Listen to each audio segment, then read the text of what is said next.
네, 시청자 여러분 잘 지내셨습니까? 하루의 뉴스를 정리해드리는 YTN 뉴스나이트입니다. 자, 브라질과의 격돌 오늘 새벽 4시입니다. 랭킹 1위, 우승 후보 1순위로 꼽히는 브라질이라지만 우리에게는 세계에서 가장 시끄러운 붉은 함성이 있죠. 도하에서 그리고 대한민국에서 이번에도 뜨거운 응원전이 펼쳐질 예정입니다. 8강행 티켓 누가 거머쥐게 될지 잠시 뒤 박찬하 축구 해설위원과 전망해 보겠습니다. 월드컵 효과도 있었을까요? 대통령 지지율이 5개월 만에 40%에 근접했습니다. 이 밖에 정치권 관심 뉴스들 나이트 포커스에서 다뤄보고요. 월요일 뉴스 나이트 오늘의 헤드라인 정진영 앵커가 먼저 정리해드립니다.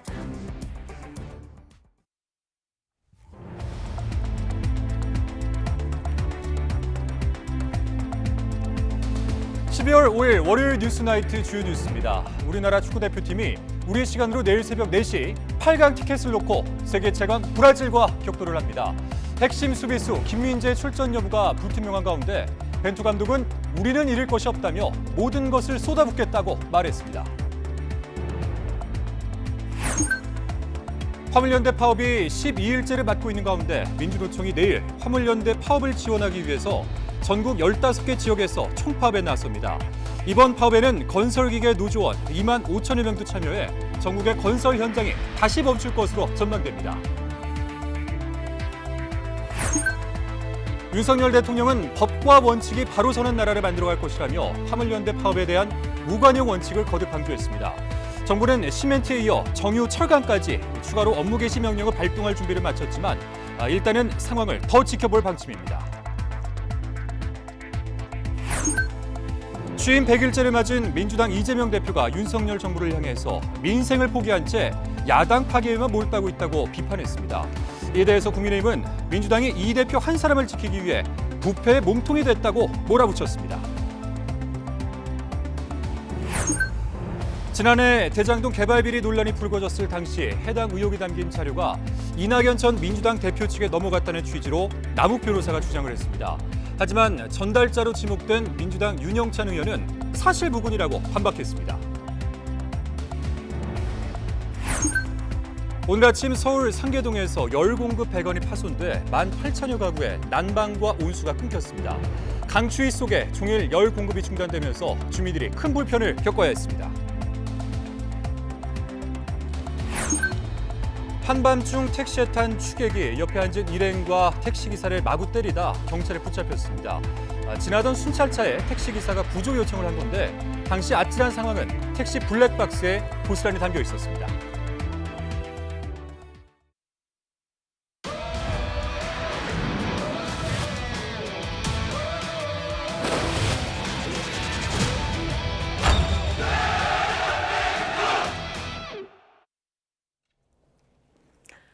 네, 세계 최강 브라질과 16강 일전을 앞둔 축구대표팀 벤투호가 유쾌한 훈련 장면을 공개했습니다. 하나같이 밝은 표정으로 출격 준비를 마쳤고 고국의 팬들에게 좋은 경기력으로 보답하겠다는 각오도 밝혔습니다. 조성호 기자의 보도입니다.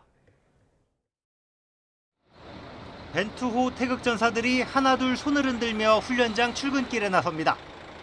땡볕에서 기다리던 팬 걱정에 캡틴 손흥민은 이렇게 달콤한 한마디 건넵니다. 그늘에 계세요. 그늘에. 버스에 올라 도착한 곳은 도하 아레글라 훈련장. 조별리그 문턱을 넘고 다시 찾은 감회는 새롭기만 합니다. 근데 야 우리가 갈자고로 누가 여기 청소했나 보네. 막내 이강인은 재치 있는 발재간으로 선배 2명을 제치더니 카메라를 향해 익살도 부립니다. 찍혔죠? 종아리에 붕대를 감싼 괴물 수비수 김민재도 가볍게나마 공을 툭툭 건들며 캡틴 손흥민 옆을 지나가고 시종일관 밝은 표정으로 웃고 떠들며 몸을 풀던 선수들은 공개 훈련이 시작되자 진지한 모습으로 전의를 불태웁니다. 조별리그 3경기 알라이안의 기적을 함께 쓴 붉은 유니폼에는 카타르 월드컵 16강전이라는 글씨가 새겨지고 선수들도 브라질과 결전 준비를 마쳤습니다. 남은 건 팬들의 응원, 그리고 카타르 무대에 후회를 남기지 않겠다는 비장한 각오입니다. 저희가 이렇게 16강까지 올 수 있도록 너무 많은 응원 보내주셔서 또 감사드리고 늦은 시간인데 저희 선수들 열심히 해서 꼭 경기력으로 보답드릴 테니까 많이 응원해 주시고요. 안전한 귀가, 안전한 관람 많이 부탁드립니다. YTN 조성호입니다. 네, 우리에게 손흥민이 있다면 브라질에는 슈퍼스타 네이마르가 있습니다. 손흥민과 동갑이기도 한데요. 두 선수 중 과연 누가 웃게 될까요? 보도에 서bun국 기자입니다. 나란히 세 번째 월드컵에 출전한 손흥민, 네이마르는 1992년생 30살 동갑내기입니다. 손흥민이 23골로 EPL 득점왕에 오른 지난 시즌, 파리 생제르맹에서 뛰는 네이마르는 22골을 기록했습니다. 프로리그에서는 만나지 못했지만 앞선 두 번의 A매치 맞대결은 네이마르가 이겼습니다. 2013년 평가전 때 한 골을 넣었고 교체 투입된 손흥민은 공격 포인트를 올리지 못했습니다. 지난 6월에는 네이마르가 페널티킥으로 2골을 넣어 평가전 대승을 이끌었습니다. 경기 뒤 두 선수는 다정하게 서로의 유니폼을 교환했습니다. 자유시간을 마음껏 즐긴 모습도 화제였습니다. 네이마르는 히샬리송 등과 엔 서울타워, 에버랜드를 찾아 즐거운 시간을 보냈고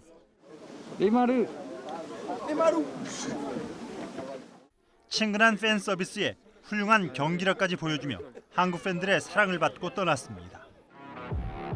극적인 어시스트로 상승세를 타는 손흥민이 한국 축구 새 역사를 쓸 수 있을지, 부상에서 돌아온 네이마르와의 정면 승부가 눈앞으로 다가왔습니다. YTN 서bun국. 네, 브라질 대표팀이 지난 4일 기자회견을 했는데요. 자, 브라질 팀에서 주장을 맡고 있고 첼시의 센터백인 티아고 실바 선수가 특정 선수 경계령을 내렸습니다. 한국팀 선수 중에서 특히 3명을 콕 집었는데 직접 들어보겠습니다. برزیل با خاطرات بسیار زیباش از تمامی. Olha, me desculpa, mas em termos de nomes assim fica difícil, né? Mas assim, a gente sabe que são jogadores que jogam em alto nível, né? O Son tá ali em Londres comigo, eu sei a dificuldade que é de jogar contra eles, né? O primeiro meio-campista é um cara que tem uma qualidade incrível de passe, a gente tem ciência disso, entre outros, né? Defensivamente são muito bons e principalmente nos contra-ataques, né? Se você reparar o segundo gol, praticamente tinha o Son indo sozinho com a bola e o jogador que fez o gol um pouquinho mais atrás, ele conseguiu chegar lá na frente e ajudar o Son para dar linha de passe, enfim. Então, todo cuidado é pouco com esse time que tecnicamente é muito bom. So the last question for Thiago, please. Deu uma cola aqui o César dos nomes. Dos nomes. É o Song, número 6. O Lee é um jogador muito técnico, né? Em nomes assim, eu quase não conheço muitos jogadores, porém, a gente sabe que a qualidade que ele tem é um jogador já experiente, uma qualidade técnica incrível, como todo o time da Coreia. A gente teve recentemente esse confronto e a gente sabe das dificuldades que a gente vai encontrar no jogo. E por isso nós estamos trabalhando no dia a dia para minimizar esse tipo de situação. 네, 월드컵 사상 첫 8강 진출을 노리는 일본 역시 운명을 가를 결전을 앞두고 있습니다. 네, 독일과 스페인을 잇따라 이긴 뒤여서 승리에 대한 국민적 기대감은 한층 커진 상황인데요. 일본 현지 분위기를 도쿄에서 이경화 특파원이 보도하겠습니다. 지난 2일 스페인을 잡고 조 1위로 16강에 진출한 일본. 그 기세를 몰아 크로아티아를 꺾고 사상 첫 8강 진출을 노리고 있습니다. 다만 전력 핵심인 미드필더 쿠보 다케우사 선수는 몸 상태가 좋지 않아 결장할 가능성이 높다고 일본 언론들은 보고 있습니다. 치열했던 조 예선을 거치면서 체력 소모가 심했지만 선수들은 후회 없는 경기를 다짐했습니다. 僕たちは優勝に向かって、とにかく次の試合に、全力をぶつけたいなと思います。クロアチアを破ってみんなで、新しい景色を見たいなと思います。そしてまた大きな声でブラボーと叫びたいなと。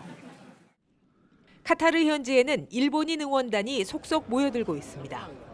세계적인 강팀을 상대로 예상 못한 승리를 일궈낸 만큼 응원 열기도 뜨겁습니다. ドイツとかスペインに勝てると正直思ってなかったんで、すごい来れて良かったなっていう気持ちでいます。堂安選手です。また決めてほしいとかいろいろあって、堂安選手かなと思います。 한국과 일본이 각각 이번 경기에서 승리하면 8강에서 맞붙게 됩니다. 일본 정부 부대변인인 기하라 세이지 관방부 장관은 4강을 놓고 싸우는 한일전을 보고 싶다며 기대감을 드러냈습니다. 진화하는 아시아 축구의 면모를 유감없이 보여주고 있는 한국과 일본. 8강 한일전이 현실화될 것인지 세계의 시선이 집중되고 있습니다. 도쿄에서 YTN 이경아입니다. 축구 왕제 펠레가 대장암 말기 진단을 받고 투병 중인데 그의 쾌유를 응원하기 위해서 팬들이 나섰습니다. 펠레는 한국과 브라질의 16강전을 관전하겠다고 밝혔습니다. 이종수 기자입니다. 축구 왕제 펠레가 대장암으로 입원 중인 브라질 상파울루의 병원 앞. 펠레가 그려진 셔츠를 입은 팬들이 펠레를 기리는 대형 깃발 앞에 모였습니다. 팬들은 쾌유를 빌며 촛불을 켜고 축구 왕제 오래 사세요라고 쓴 문구를 붙이기도 했습니다. Então, hoje a torcida Jovem do Santos, representada por todos vocês, nós temos orgulho de dizer, nós tivemos o Rei Pelé e temos o Rei Pelé. Vida longa ao Rei. 펠레는 SNS를 통해 자신은 강하며 치료를 잘 받고 있다고 팬들에게 메시지를 전했습니다. 그러면서 브라질의 월드컵 경기를 지켜볼 것이라며 한국전도 관전할 것임을 밝혔습니다. 펠레는 지난달 브라질 축구대표팀에게 트로피를 가져오라고 격려했습니다. 펠레는 월드컵에서 브라질을 1958년과 1962년, 1970년에 걸쳐 우승으로 이끌었습니다. 펠레는 펠레의 저주로도 유명합니다. 펠레의 저주는 월드컵 대회 등에서 그의 예상이나 발언이 정반대로 실현된다는 속설인데 펠레가 언급한 우승 후보나 선수들은 탈락하거나 부진한 사례가 많았습니다. YTN 이종수입니다. 네, 전해드린 대로 한국 축구 국가대표팀이 월드컵 16강에 진출하는 기적을 이뤄낸 가운데 이제는 첫 원정 8강 진출에 도전합니다. 유력 우승 후보로 꼽히는 브라질을 상대로 과연 또 한 번의 드라마를 쓸 수 있을지 박찬아 축구 해설위원과 함께 경기 전망과 관전 포인트 함께 짚어보도록 하겠습니다. 어서 오십시오. 어서 오세요. 네, 안녕하세요. 네. 자, 벤투가 일궈낸 기적의 16강 진출에 우리나라 월드컵 열기가 한층 더 뜨거워졌습니다. 특히 손흥민 선수와 황희찬 선수의 합작 결승골. 이거 뭐 봐도 또 보고 싶은데 아직까지도 여운이 남아 있어요. 정말 극적인 골이었습니다. 그 골 네. 덕분에 우리가 16강에 오를 수가 있었죠. 이번 카타르 월드컵에서 우리 대표팀의 목표는 16강 진출이었습니다. 조별리그 3경기를 잘 치렀어야 됐고 1, 2차전에서 정말 좋은 경기를 했습니다만 아쉽게 승리를 가져가지 못했거든요. 마지막 막다른 골목에 다다른 3차전에서 선취골을 허용하면서 어려운 경기로 우리가 시작을 했습니다만 김영원 선수의 동점골 그리고 종료 직전에 나온 손흥민 선수의 패스 그리고 네. 황희찬 선수의 역전골로 네. 승점 석점을 얻어가면서 극적으로 16강 진출에 오르는 그 쾌거를 만들어냈습니다. 네. 제가 그 장면을 한 50번? 60번 정도는 본 것 같거든요. 예. 그런데 아직도 봐도 새롭고 그 여운이 느낌이 네, 그렇죠. 남다르고 네. 그리고 하루 정도는 제가 믿기지 않아서 이 상황이 현실인지 아니면 꿈인지 착각에 빠진 느낌까지 줬으니까 그 정도로 저한테는 크게 와닿았던 것 같아요. 아마 많은 분들도 비슷한 느낌 많이 받으셨을 것 우리 같습니다. 국민들도 비슷한 느낌 받으셨을 텐데 이 손흥민 선수의 어시스트가 가장 예쁜 어시스트로 선정이 됐더라고요. 이번 월드컵에서 많은 공격 포인트들이 나오고 또 많은 도움이 나왔습니다만 우리에게 특별한 장면일 뿐더러 해외 언론이라든가 이번 월드컵을 장식한 좋은 패스로 선정되기에는 충분한 손흥민 선수의 공격 포인트였습니다.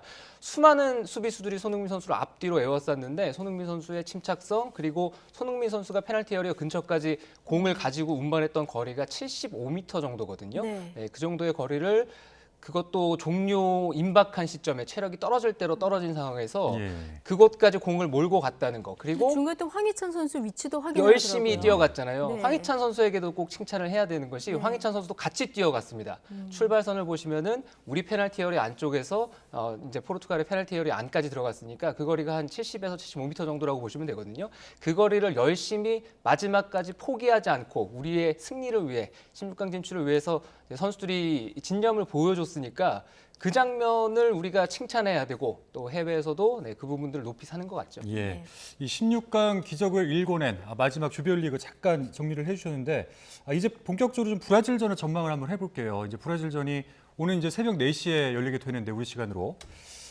사실 브라질 하면 이제 전통의 강호, 세계 랭킹 1위 아니겠습니까?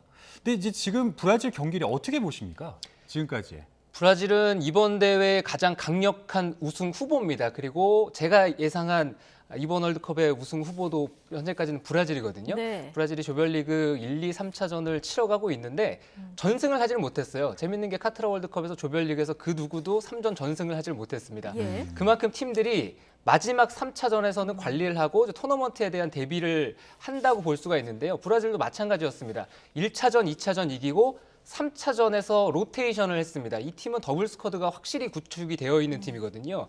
그래서 주전급 선수가 빠진다고 해도 대신 들어가는 선수도 이름값이 정말 쟁쟁한 좋은 클럽에서 좋은 활약을 하고 있는 선수들이 벤치에서 기다리고 있어서 주전 선수에 문제가 생겼다고 해서 대신 들어가는 선수가 백업이라고 하기에는 그 선수에게 미안할 정도의 그렇죠. 이런 팀이거든요. 근데 조별리그 1차전, 2차전은 경기가 원하는 대로 잘 풀렸어요. 근데 네. 3차전은 새롭게 선수들이 또 호흡을 맞추다 보니까 카메룬에게 그 경기는 1대0으로 졌습니다. 하지만 브라질에게 그 경기가 의미가 있었던 것은 브라질 역시도 우리와 마찬가지 짧은 휴식 다음에 16강이 치러지는 일정입니다. 그래서 이 16강부터가 우승에 도전하는 브라질로서는 사실상 본격적인 월드컵 시작이라는 점에서 그 경기에 소모를 줄이고 16강을 준비했다는 거, 그 부분은 우리가 무시할 수는 없습니다. 예, 전력을 살펴보면은 일단 지금까지 경기력을 봤을 때는 우리가 절대 열세인 건 맞지 않습니까? 우리가 절대 열세인 거 맞고요. 정말 안타까운 게 우리 선수들이 힘이 남아 있다면 그리고 휴식일이 그래도 하루나 이틀 정도만 더 주어졌더라면 우리가 충전을 하고 우리도 해볼 수 있는 거 다 해보면서 정말 좋은 경기를 할 거라는 기대가 훨씬 더 커질 텐데 휴식일이 지나치게 짧긴 합니다. 브라질은 우승에 도전하는 팀이라서 관리를 하고 또 로테이션을 할 수 있는 여력이 있는 반면에 우리는 조별리그 1, 2, 3차전에서 모든 힘을 쏟아 부어야만 16강이 보이는 그런 팀이었잖아요. 그런 단계를 잘 거쳐왔는데 많이 필요했어요. 우리가 그런 만큼 또 상승 흐름을 타고 있는 이 기류는 또 무시하지 못할 것 같아요. 그리고 이 경기는 어떤 의미에서는 우리에게는 보너스 같은 경기라고 볼 수가 있고요. 브라질에게는 우승을 가기 위해서 이제 시작인 발걸음을 내딛는 그런 경기라고 볼 수가 있는데 그런 면에서는 우리가 부담은 적다고 볼 수가 있겠죠. 단판 승부고 이 경기는 90분 안에 끝날 수도 있지만 120분 나아가서는 승부차기까지 갈 수도 있는 경기입니다. 그래서 부담을 더 누가 내려놓고 싸우느냐 그리고 작은 변수 하나가 또 결과에 지대한 영향을 미치는 만큼 단판 승부는 객관적 전력 이런 것들을 뛰어넘는 뭔가가 항상 오기 마련이니까 우리도 마지막까지 가지고 있는 걸 다 보여준다면 어떤 결과가 나올지는 그때는 하늘에 정말 맡겨야겠죠. 그러니까 그런 이야기를 좀 더 해봤으면 좋겠어요. 저희가 이제 한국과 브라질의 그 전력 차이를 비교한 그래픽이 있거든요. 한번 좀 보여주시겠습니까? 그 그래픽에 정리된 사항들을 보면은 뭐 선수들의 몸값부터 해서 뭐 사실 굉장한 전력 차이가 나는 것은 사실이에요. 근데 이제 저희가 다시 한번 기적을 다시 한번 생각을 해봐야 되는 그런 입장이기는 한데 자 그런데 이 상황에서 이 치치 감독 브라질의 치치 감독 좀 개인적으로 방심을 해줬으면 좋겠는데 총력전을 지금 예고하고 있단 말이죠. 인터뷰에서 총력전을 밝히기도 또 했습니다. 우리와 상대하는 팀들이 모두 다 대한민국에 대한 존중을 보여주고 있는 월드컵입니다. 우루과이도 그랬고요. 가나 그리고 마지막 포르투갈도 그랬고 이번에 브라질도 마찬가지입니다. 우리를 상대로 결코 방심하지 않겠다라는 얘기를 감독들이 경기 전 인터뷰에서 꼭 하고요. 선수들도 마찬가지입니다. 그것은 조별리그에서 우리가 1, 2, 3차전을 좋은 경기를 보이면서 또 결과를 만들어냈기 때문에 상대하는 팀 입장에서도 우리가 상당히 까다로운 대상일 거예요. 그래서 다시 한번 정신무장을 시켜야 되고 또 브라질 대표팀 같은 경우에는 우리가 최근에 2019년 그리고 2022년 파울로 벤투 감독이 대표팀에 부임하고 나서 평가전이 2번이나 있었습니다. 그 경기에서 브라질이 한 번은 3대0 그리고 한 번은 5대1로 크게 이겼거든요.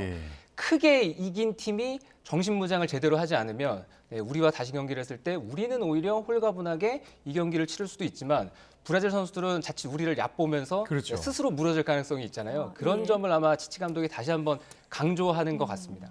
벤투 감독 이번 브라질전에는 복귀하는데 우린 잃을 게 없다. 인터뷰에서 이렇게 얘기했습니다. 역시 총력전 펼치겠다 이런 각오를 충분히 밝혔다고 봐야겠죠? 그렇죠. 우리가 얼마나 선수들이 회복했느냐가 이번 경기의 최대 관건이 될 전망이고요. 또 만약에 부상으로 인해서 선수가 제대로 뛰지 못하는 상황이 온다면 대안으로 경기에 투입될 선수들, 이런 선수들이 얼마나 준비가 됐는지, 또 그런 선수들이 들어갔을 때 조직이 무너지지 않고 우리가 해왔던 축구를 그대로 보여주는 게 중요합니다. 그리고 무엇보다 이 경기에서 중요한 건 첫째 회복, 그리고 둘째 수비 조직력인데 셋째는 선수들이 브라질이라는 이름값에 주눅들지 말고 우리가 할 수 있는 경기를 해야 됩니다. 상대는 정말 강한 팀 맞고 네. 그리고 일부 선수들이 부상 때문에 뛰지 못하는 선수도 있고 뭐 돌아가는 선수도 있고 이렇긴 합니다만 예. 여전히 남아있는 선수들은 뭐 손흥민 선수의 팀 동료 히샬리송 선수가 이번 대회에 좋은 활약을 하고 있고요.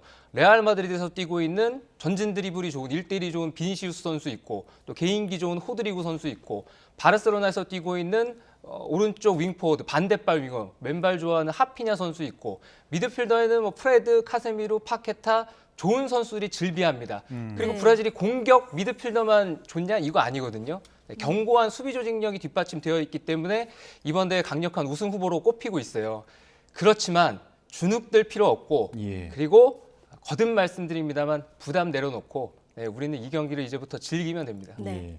뭐 양 팀 모두 뭐 감독부터 해서 필승의 각오로 지금 뛰어들고 있다 이렇게 봐도 과언이 아닐 것 같은데, 자 우리 대표팀 어제 진행된 공식 훈련이 어떻게 보면 이제 언론에 공개된 마지막 훈련이었습니다. 아마 보셨을 텐데 이 선수들 표정이나 아니 움직임이나 이런 것들을 봤을 때 어떻다고 평가를 하시나요? 우리 선수들이 조별리그 1, 2, 3차전을 치르는 과정까지는 정말 큰 부담 속에서 경기를 했을 거예요. 네. 월드컵이라는 게 항상 결과를 내야 된다는 큰 부담감에 시달린다는 얘기를 과거에 월드컵을 뛰었던 선수들도 공통적으로 하고요. 또 이번 월드컵에 참가하는 선수들도 성적에 대한 부담을 마음에 가득 담고 부담스러운 경기를 해왔습니다. 그런데 이제는 어느 정도 성과는 냈어요. 우리 대표팀이 이 카타르 월드컵에서 1차적으로 도전했었던 토너먼트 진출에 성공을 한 상태이기 때문에 이 경기는 다른 세 경기랑은 또 다를 것 같습니다. 이제부터는 우리 선수들도 월드컵을 한번 즐기고 그리고 우리도 브라질을 상대로 계속 우리가 해왔던 축구, 우리가 하고자 하는 축구, 능동적으로 주도를 하는 그런 모습을 보여줄 수도 있지 않을까라는 희망 섞인 그런 표정들이 훈련장에서도 잘 나타난 것 같은 저의 느낌입니다. 그렇군요. 이 훈련 장면 공개할 때 자, 손흥민 선수 들어가기 전에 취재진에 좀 그늘로 가 계세요 이런 얘기도 하고 표정이 굉장히 밝아 보이는데 혹시 오디오도 저희가 소리도 좀 들을 수 있으면 들려주시면 좋을 것 같고요. 손흥민 선수는 마스크 때문에 조금 초반에 제 기량을 마음껏 펼치지 못했다 이런 평가도 나왔는데 후반으로 갈수록 지금 경기력을 점점 찾아가고 있는 이런 모습이에요. 손흥민 선수가 대표팀 합류 전에 3주 정도 경기를 못 뛰었죠. 그리고 훈련도 어느 정도 하기는 했지만 강도 높은 훈련은 손흥민 선수가 할 수가 없었습니다. 그런 상태로 대표팀이 왔는데 1, 2, 3차전 모두 풀타임으로 뛰었어요. 물론 손흥민 선수, 건강한 손흥민 선수의 활약을 보셨던 팬들이라면 손흥민 선수가 확실히 그 부상의 여파가 있구나, 뭔가 위축돼 컨디션이 있구나. 좋지 않구나 이런 거 많이 느끼셨을 텐데 그럼에도 손흥민 선수를 우리가 뺄 수 없고 그라운드에 계속 남겨야 되는 이유는 포르투갈과의 3차전 마지막 그 장면에서 잘 나타났거든요. 있음으로 해서 상대가 받을 부담감, 그 부담감으로 인해서 본인이 뭔가 주도적으로 해결을 하질 못하더라도 우리 선수들에게 좋은 기운을 또 좋은 상황을 만들어줄 수가 있잖아요. 다시 한번 그런 모습을 보여줘야 될 것 같고 이번 브라질과의 경기는 다른 경기보다는 상대 수비 뒷공간이 조금 더 넓을 거예요. 그러면 손흥민 선수도 개인 솔로 플레이를 통해서 혼자 전진 드리블이라든가 슛이라든가 할 수 있는 기회가 좀 더 늘어날 가능성도 있고요. 황희찬 선수도 때마침 복귀해서 우리에게 귀중한 선물을 안겼습니다. 황희찬 선수 역시도 폭발적인 속도를 앞세울 수 있는 이런 상황이 출전 시간이 길어지면 길어질수록 더 많이 나올 수 있다. 그것은 우리 대표팀에게는 긍정의 신호다라고 보고 싶습니다. 김민재 선수는 어떨까요? 지금 어떤 컨디션이 좀 회복이 됐을까요? 김민재 선수가 대표팀 합류하기 전에 이탈리아로 이번 시즌에 진출을 해서 나폴리라는 팀에서 뛰고 있었잖아요. 나폴리에서 너무 뛰어난 활약을 했습니다. 그래서 나폴리에서 김민재 선수 없는 수비진은 상상키가 어려운 전력을 만들어 놓은 상태에서 그래서 쉼 없이 달려왔어요. 매우 필요한 상태에서 대표팀에 합류가 됐고요.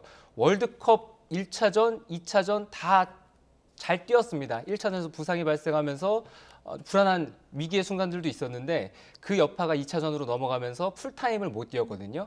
3차전 쉬었고 본인은 16강에 올라간 이상 무조건 경기에 나서겠다. 찢어져도 이렇게 뛰겠다. 얘기를 예. 했는데 코칭 스텝이 아마 냉정하게 판단을 해줘야 되겠죠. 예. 만약 냉정하게 판단을 한다고 하면은 김민재 선수가 출전을 못할 수도 있는데요. 그러면 우리 수비진은 어떻게 꾸려질까요? 김민재 선수가 나왔으면 하는 바람이 있고 예. 나와야 우리가 할 수 있는 것들이 많아지기 때문에 김민재 선수가 이제 뛸 수 있는 몸 상태가 된다면 출전의 가능성은 그래도 뭐 코칭들이 긍정적으로 보지 않겠나. 3차전을 쉬었으니까요.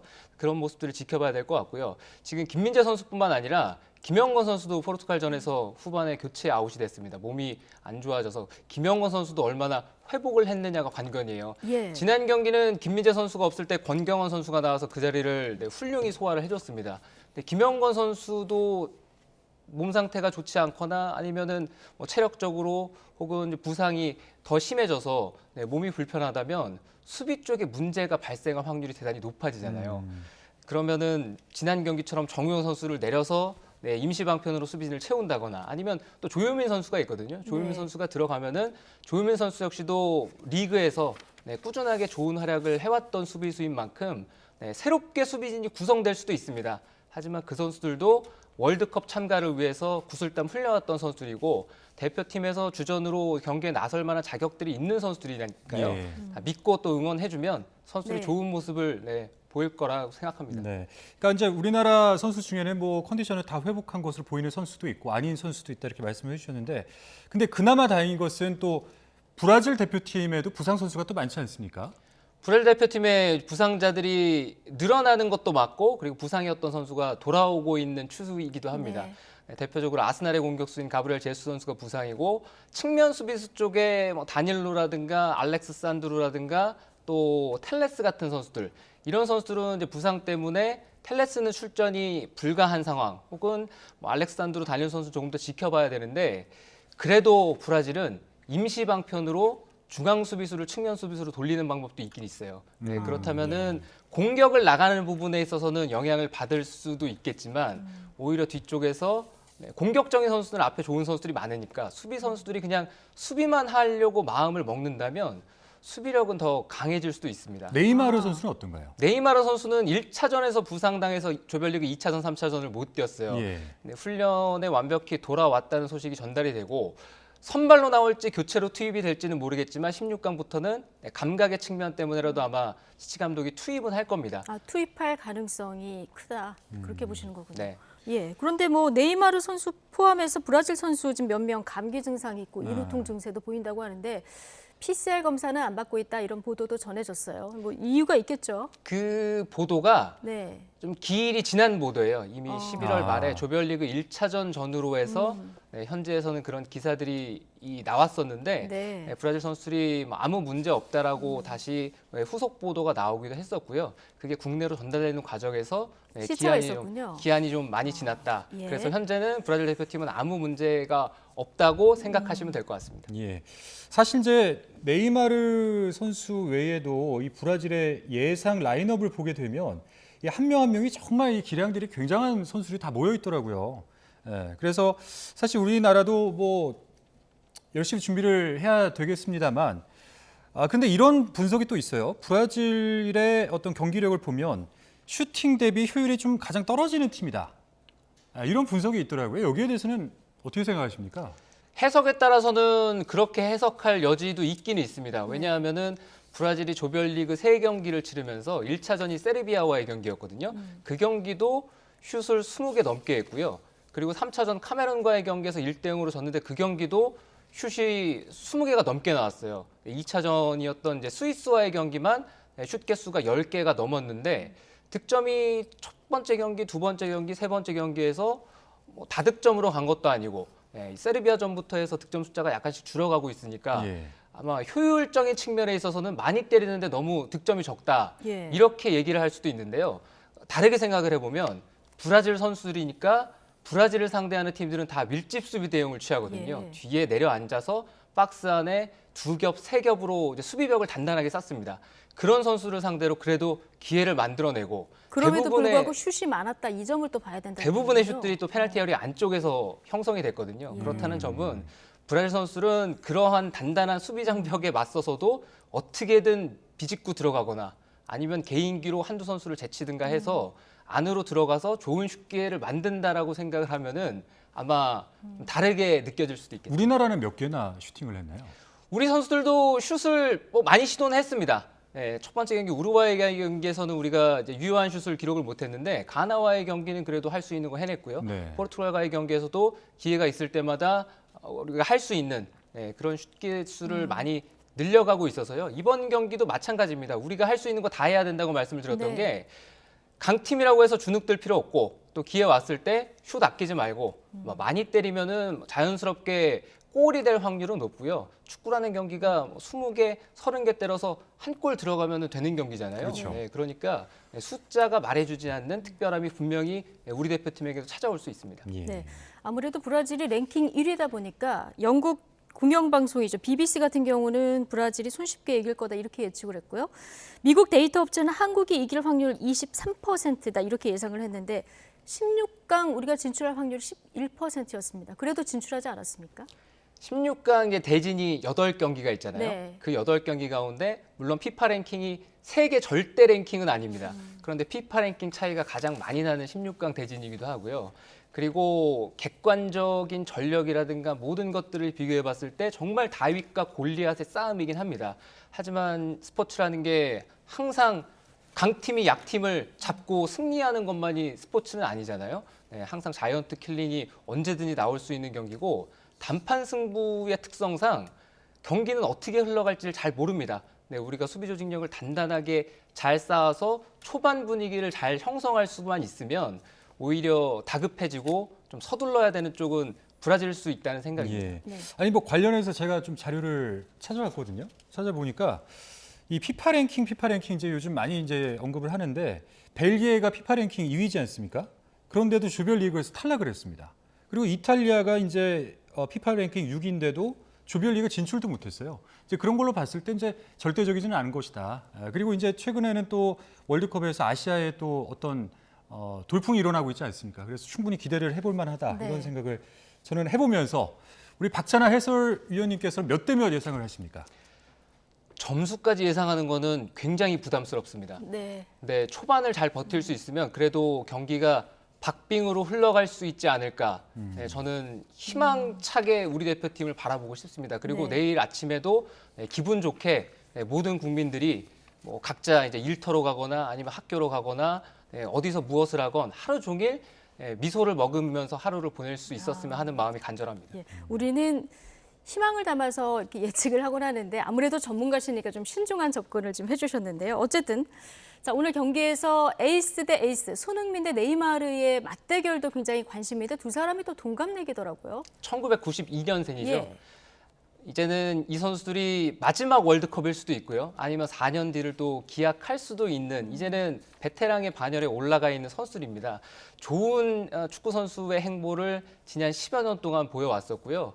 또 한 10여 년 전만 해도 1992년생 이제 랭킹에서 세계에서 재능 있는 선수 10명 꼽을 때 네이마르 선수 항상 10권 안에 들어가 있었고 또 손흥민 선수도 그 안에 이제 포함이 됐던 언론들도 있고 또 손흥민 선수가 그 밖에서 계속해서 10위 안에 추격을 할 것이다 이렇게 예상하는 언론들도 있었는데요. 지금 봤을 때는 1992년생 가운데 세계에서 정말 잘 나가고 있는 정말 잘된 축구 선수 쌍두마차로 이제 분류를 해도 됩니다. 예. 아주 흥미로운 대결 됐으면 좋겠고 두 선수 모두 다 무엇보다 지금 몸이 온전치 않은 상태에서 월드컵을 치르고 있잖아요. 그렇죠. 이 중요한 무대에서 멋진 모습 보여주는 것도 중요하지만 부상 없이 또 두 선수가 좋은 모습, 좋은 골 이렇게 얘기를 하기를 바라겠습니다. 예, 이 네이마르 선수가 이제 한국과 브라질 전체 선수 가운데 연봉이 1위고 그리고 이제 손흥민 선수가 2위더라고요. 한 1,000억 정도가 되는 것으로 제가 봤는데. 근데 동갑내기고 뭐 그런 어떤 비슷한 탑 클래스의 선수인 것은 자명한데 두 선수의 어떤 플레이를 선호하는 선수인지를 좀 한번 짚어주시죠. 손흥민 선수의 스타일은 뭐 저보다 더 손흥민 선수는 뭐 대한민국 국민이시라면 잘 알고 계실 거예요. 손흥민 선수가 가지고 있는 장점은 양발에서 나오는 슈팅, 슈팅의 정확도, 그리고 이제 골 결정력 이런 것들이 있겠고요. 네이마르 선수의 얘기를 하자면 네이마르 선수는 브라질 대표팀에서 플레이메이커처럼 뛰고 있습니다. 자기 자리가 정해져 있는 것이 아니라 이것은 뭐 우리 대표팀에서 뛰고 있는 손흥민 선수와 유사하다고 볼 수가 있는데 브라질 대표팀에는 좋은 공격진들이 많잖아요. 그 공격진들 사이에서 양질의 패스를 건네주고 그리고 상대 수비를 자신에게 집중시켜서 내 동료에게 기회를 열어주는 그런 쪽으로 네이마르 선수가 뛰고 있거든요. 그래서 네이마르 선수가 있던 세르비아와의 경기에서는 그래도 네이마르 선수 쪽에 수비가 집중이 되고 또 네이마르 선수가 동료 선수들에게 창의적인 패스해주고 이러면서 기회가 많이 열렸습니다. 하지만 네이마르 선수가 없었던 스위스와의 경기 그리고 카메룬과의 경기 그 경기에서는 네이마르 선수의 이제 부재가 브라질 대표팀에게도 영향을 꽤 많이 미쳤거든요. 네. 그럴 정도로 현재 브라질 대표팀에서는 네이마르 선수가 중추적인 역할을 하고 있습니다. 네, 네이마르 선수가 출전을 하게 될지 또 언제 출전을 하게 된다면 등장할지 등판할지 지켜보도록 하고요. 우리 팀 전력이 좀 상승된 데는 아무래도 포르투갈전에서 이긴 이 부분을 무시할 수 없는데 자 여기서 1등 공신이 이제 호날두 선수라는 말이 나올 정도로 그날 본의 아니게 온몸으로 좀 어시스트를 했기 때문에 예전의 노션을 좀 잊어주자 이런 분위기도 조성이 되고 있고요. 또 하나 뭐 찾아보자면 가나가 또 끝까지 우루과이전에서 뛰어준 이 점도 무시할 수 없을 것 같습니다. 벤투 감독이 벤치를 지키지 못한 것도 역으로 보면 좀 선수들을 뭉치게 한 힘이었다고 뭐 많이들 얘기하시는데 박찬하 해설위원께 보시기에는 16강 진출의 가장 큰 원동력 뭐라고 보십니까? 16강 진출의 가장 큰 원동력은 지난 4년이라는 시간 동안 이 월드컵에서 좋은 경기 내용 그리고 좋은 결과를 얻기 위해서 파울로 벤투 감독을 비롯한 파울로 벤투의 코칭 스태프들 그리고 우리 선수들이 합심해서 좋은 팀으로 거듭나기 위한 과정을 거쳤기 때문에 이런 결과들이 왔다고 생각을 합니다. 그리고 대회를 치르면서 결과를 얻기 위해서는 좋은 과정도 물론 중요하지만 그 대회에서 우리에게 어떤 행운이 찾아오느냐 그런 것도 상당히 중요하거든요. 네. 그런 점에서는 우리가 마지막 3차전 포르투갈과의 경기는 많은 행운이 우리에게 손짓을 했어요.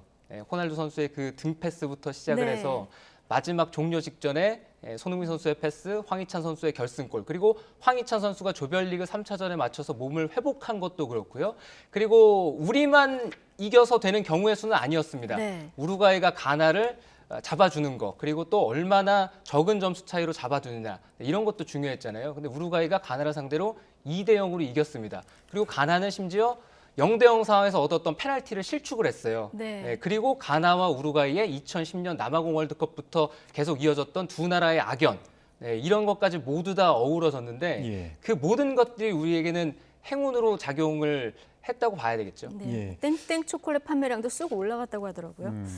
그 일본에 대한 이야기를 잠깐 언급을 해보면 좋을 것 같습니다. 사실 일본도 조별리그 1위로 올라왔습니다. 일본이. 그러면서 아시아의 돌풍의 주역의 역할을 지금 하고 있는데 그런데 지금 16강전에서 8개 대진표가 있고 여기서 만약에 우리나라가 브라질을 이기고 올라가고 일본이 만약에 크로아티아를 이기고 올라온다면 이건 사상 유례없는 한일전이 또 펼쳐지게 되잖아요.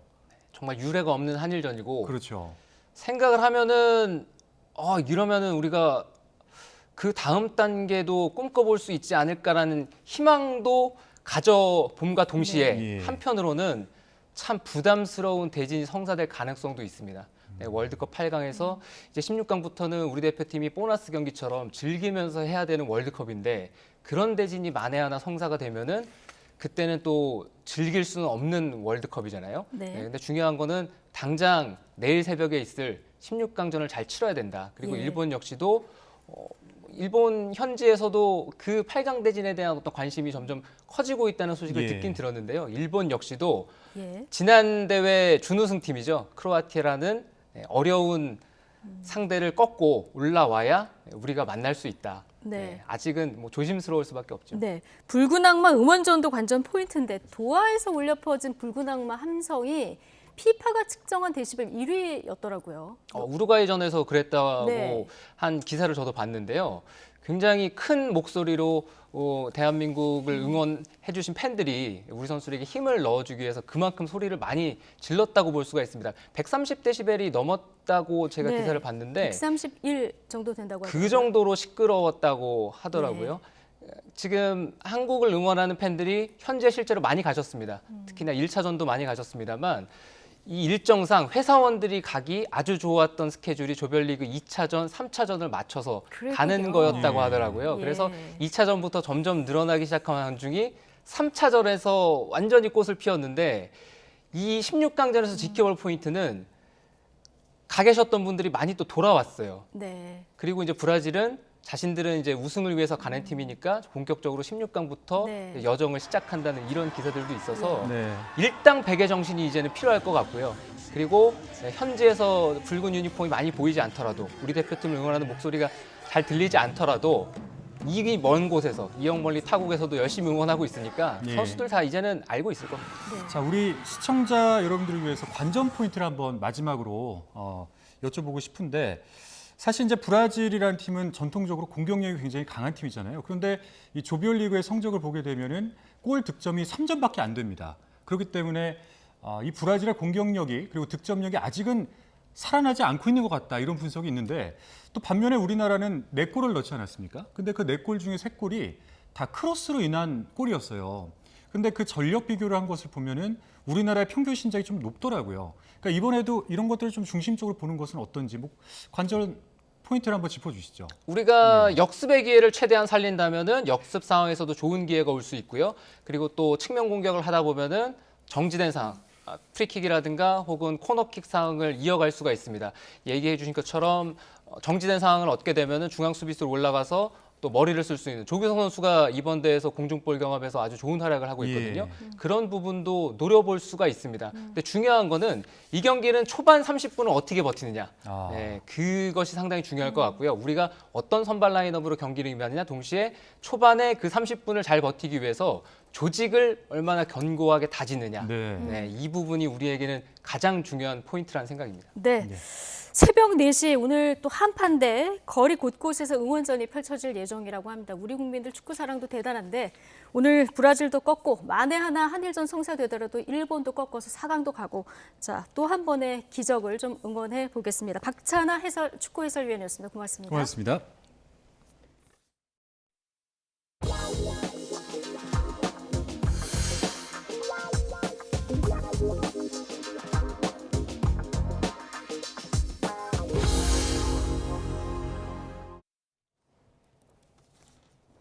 네.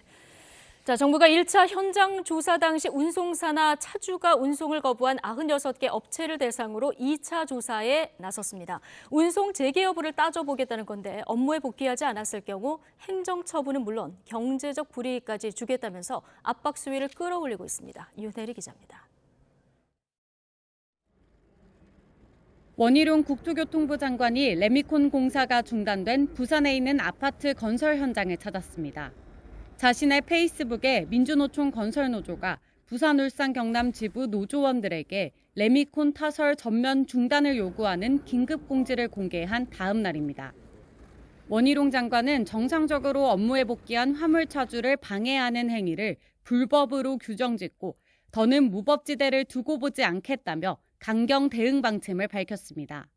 정상적인 운송에 복귀한 화물차주들에 대해서 본인이나 가족들에 대해서 협박을 가하는 행위에 대해서는 이거는 조직 폭력적인 범죄로부터 국민을 보호한다라는 그런 차원에서 국토부는 업무 개시 명령서를 받은 운송사와 화물차주가 실제로 업무에 복귀했는지 현장 조사에 착수했습니다.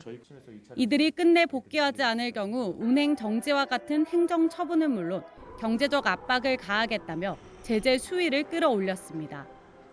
운송 거부 차주에 대해서는 유가 보조금 지급을 1년간 제한할 수 있도록 하고 고속도로 통행료 감면 대상에서도 1년간 제외하겠습니다.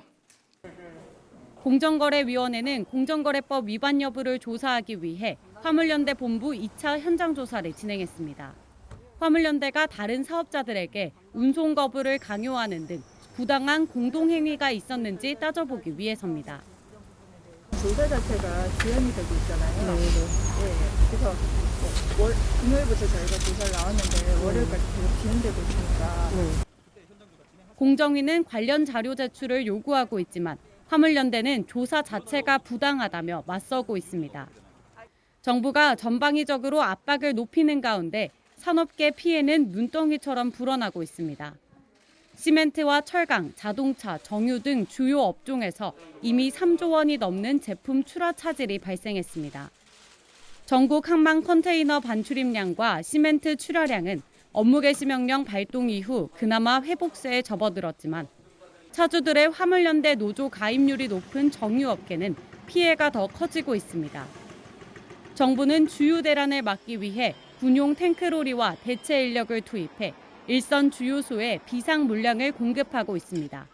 YTN 윤혜리입니다.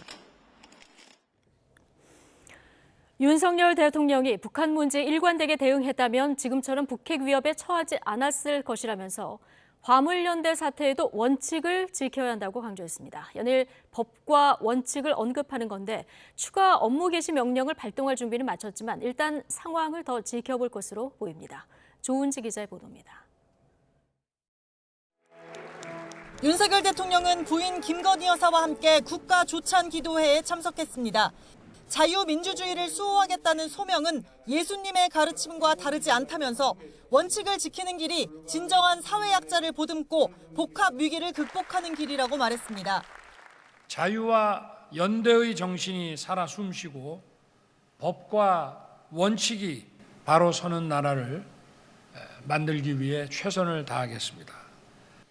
국민과 국가를 위하는 길이라면 어떠한 어려운 일을 마다하지 않고 걸어가겠습니다.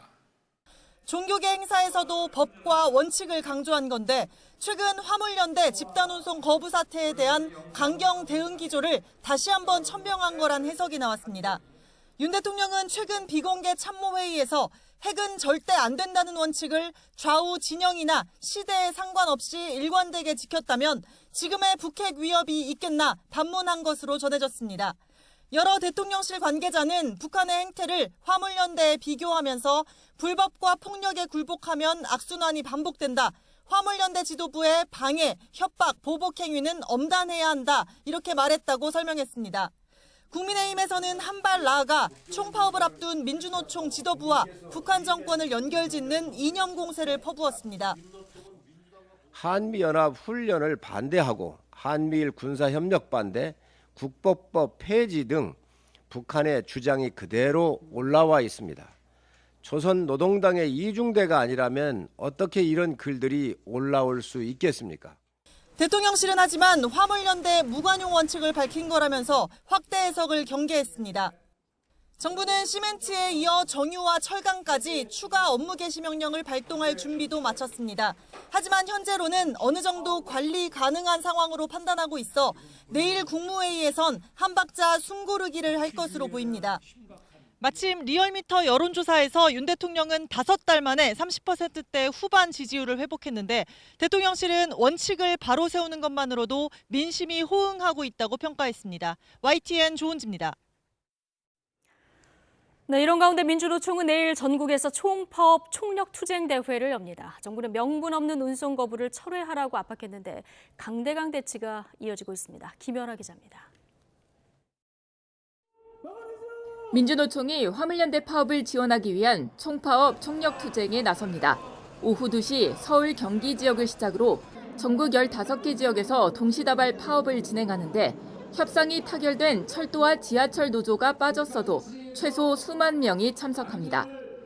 특히 건설기계노조 조합원 2만 5천여 명이 동조 파업에 참여해 전국의 건설 현장이 다시 멈출 것으로 보입니다. 화물연대는 정부의 업무 개시 명령과 공정위 조사에 맞서 인권위 진정을 제기했습니다. 화물노동자 파업에 대한 행정권 발동이 헌법상 기본권과 국제기구의 협약을 침해하지 않았는지 살필 책임이 있다. 국가인권위원회가 신속하게 제 역할을 다하기를 엄중히 촉구한다. 이와 함께 서울행정법원에 국토부 장관을 상대로 업무 개시 명령 처분 취소 소송도 청구했습니다. 국제노동기구 ILO의 긴급 개입 공문을 놓고도 난타전이 벌어졌습니다. 노조는 정부가 ILO의 핵심 협약인 단결권 보호와 강제노동 금지 관련 협약을 어겨 국제적 비판과 함께 통상 분쟁을 자초했다고 비난했지만 노동부 장관은 ILO가 노조 진정에 따라 의견 조회 요청을 한 것뿐이라며 명분 없는 운송 거부를 중단하라고 반박했습니다. 화물연대는 정당성과 명분이 없는 운송 거부를 계속하고 있습니다. 운송 거부를 처리할 것을 다시 한번 당부드립니다. 아울러 민생과 국민 경제를 볼모로 한 총파업은 국민들의 지지를 받을 수 없습니다. 노조는 이번 주 ILO 아태총회를 통해 외교적 압박 수위를 높이고 야당과는 안전운임제 유지와 화물차주의 근로자성 인정을 위한 노조법 개정에 힘을 쏟고 있습니다. 하지만 당정은 법 개정 반대는 물론 추가 운송 개시 명령 카드를 만지고 있어서 강대강 대치 국면이 장기화할 우려가 커지고 있습니다. YTN 김현아입니다. 네, 파업 중인 화물연대 조합원들이 도박을 하다가 경찰에 붙잡혔습니다. 전북 군산경찰서는 도박 혐의로 화물연대 조합원 10명을 불구속 입건해서 조사하고 있습니다. 이들은 오늘 오후 3시쯤 군산시 비흥도동의 한 천막 안에서 110만 원 상당의 판돈을 걸고 카드를 이용한 이른바 훌라를 한 혐의를 받고 있습니다. 신고를 받고 출동한 경찰은 조합원 10명을 체포하고 판돈 등을 압수했습니다. 이태원 참사와 관련해서 구속영장이 신청된 경찰 간부 4명의 구속 여부가 이르면 오늘 밤에 결정됩니다. 이임재 전 서울 용산경찰서장을 포함한 경찰 간부 4명이 구속영장 실질심사를 받았는데요. 한편 특수본은 오늘도 용산보건소장 등 피의자 3명을 입건했는데 조만간 추가 구속영장을 신청하는 방안도 검토하고 있습니다. 강민경 기자입니다. 이태원 참사의 1차 책임자로 지목된 이임재 전 서울 용산경찰서장이 피의자 가운데 처음으로 구속영장 심사를 받았습니다. 1시간 20분 만에 신문을 마친 뒤 이 전 서장은 취재진의 질문에 굳게 입을 다문 채 법원을 빠져나갔습니다. 오늘 법정에서 어떤 부분 소명하셨는지 여쭙습니다. 한 말씀만 부탁드립니다. 이날 영장 심사를 받은 경찰 간부는 용산경찰서에서는 이 전 서장과 전 112 상황실장, 전 정보과장, 박성민 전 서울경찰청 공공안녕정보외사부장까지 모두 4명. 이 전 서장과 전 112 상황실장은 헬로윈 기간을 앞두고 대비를 제대로 하지 않고 참사 후에도 미흡하게 대응한 혐의를, 박 전 부장과 용산서 전 정보과장은 헬로윈 관련 정보보고서를 삭제하라고 부하에게 지시한 혐의를 받습니다. 유가족분들께 한 말씀 부탁드리겠습니다. 네, 성실하게 소명하겠습니다. 혐의 인정하시나요? 사실대로 다 말씀드리겠습니다. 피의자들은 모두 혐의를 부인하고 있습니다. 그러나 특수본은 지금까지 확보한 물증과 진술 등을 토대로 혐의가 충분히 소명된다며 증거인멸 우려도 있어서 구속수사가 불가피하다는 입장입니다. 이런 가운데 특수본이 박희영 서울 용산구청장과 최성범 용산소방서장에 대해서도 조만간 구속영장을 신청할 가능성도 거론됩니다. 또 용산보건소장과 서울교통공사 동묘영업사업소장, 용산서 112 상황팀장도 추가로 입건됐습니다. 용산보건소장은 내부 문서에 현장 도착 시간을 허위로 기재했고 동묘영업소장은 참사 당일 저녁 이태원역 우정차 통과를 검토하라는 상관의 지시를 따르지 않았다는 게 특수본의 설명입니다. 이에 따라 지금까지 입건된 피의자는 김광호 서울경찰청장을 포함해 모두 21명으로 늘었습니다. 특수본은 서울시와 행정안전부 직원들도 참고인 신분으로 불러 조사했는데 경찰 수사가 이상민 행정안전부 장관 등 윗선 소환 조사로 확대될지에도 관심이 쏠립니다. YTN 강민경입니다. 오늘로 취임 100일을 맞은 더불어민주당 이재명 대표가 윤석열 정부를 향해서 민생을 포기하고 야당 파괴에만 몰두하고 있다며 정면 비판했습니다. 이에 대해서 국민의힘도 가만히 있지 않았습니다. 이재명 대표 한 사람을 지키기 위해서 민주당이 부패의 몸통이 됐다고 몰아붙였습니다. 손효정 기자입니다. 더불어민주당 이재명 대표는 취임 100일 간담회를 여는 대신 오전 당 지도부 회의에서 그간 소회를 밝혔습니다. 대장동 의혹 등 검찰 수사와 관련한 민감한 질문을 일단 피하자는 의도로 해석됐습니다. 다만 윤석열 정부를 향해서는 오랜만에 포문을 열었습니다. 민생 포기, 야당 파괴로 정치가 실종됐고 부당한 권력 남용으로 우리 사회가 불안에 떨고 있다고 개탄했습니다. 질식하는 민주주의를 반드시 지켜내겠습니다. 정부 여당에 경고합니다. 국민과 역사를 두려워하십시오.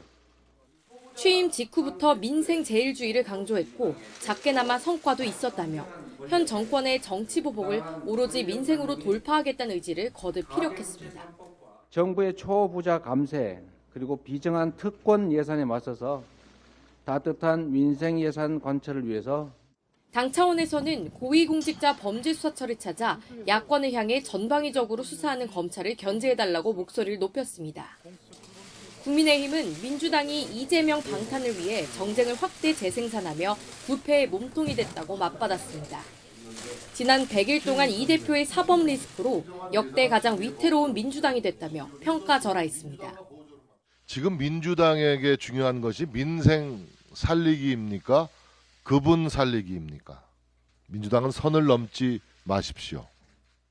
이 대표가 아직 검찰 수사를 겨냥해 본격 반격에 나서진 않았습니다. 곧 진행될 이태원 참사 국정조사와 그리고 연말 연시 경제 상황을 좀 더 지켜본 뒤 신년 간담회에서 다시 한번 날을 세울 거란 전망이 나옵니다. YTN 손효정입니다. 지난해 대장동 개발 비리 논란이 불거졌을 당시 해당 의혹이 담긴 자료가 이낙연 전 대표 측에 넘어갔다는 취지의 남욱 변호사 주장이 나왔습니다. 그러나 전달자로 지목된 민주당 윤영찬 의원은 사실무근이라며 반박했습니다. 홍민기 기자입니다. 논란이 된 발언은 대장동 재판에서 화천대유 대주주 김만배 씨 측이 증인으로 출석한 남욱 변호사를 신문하면서 나왔습니다.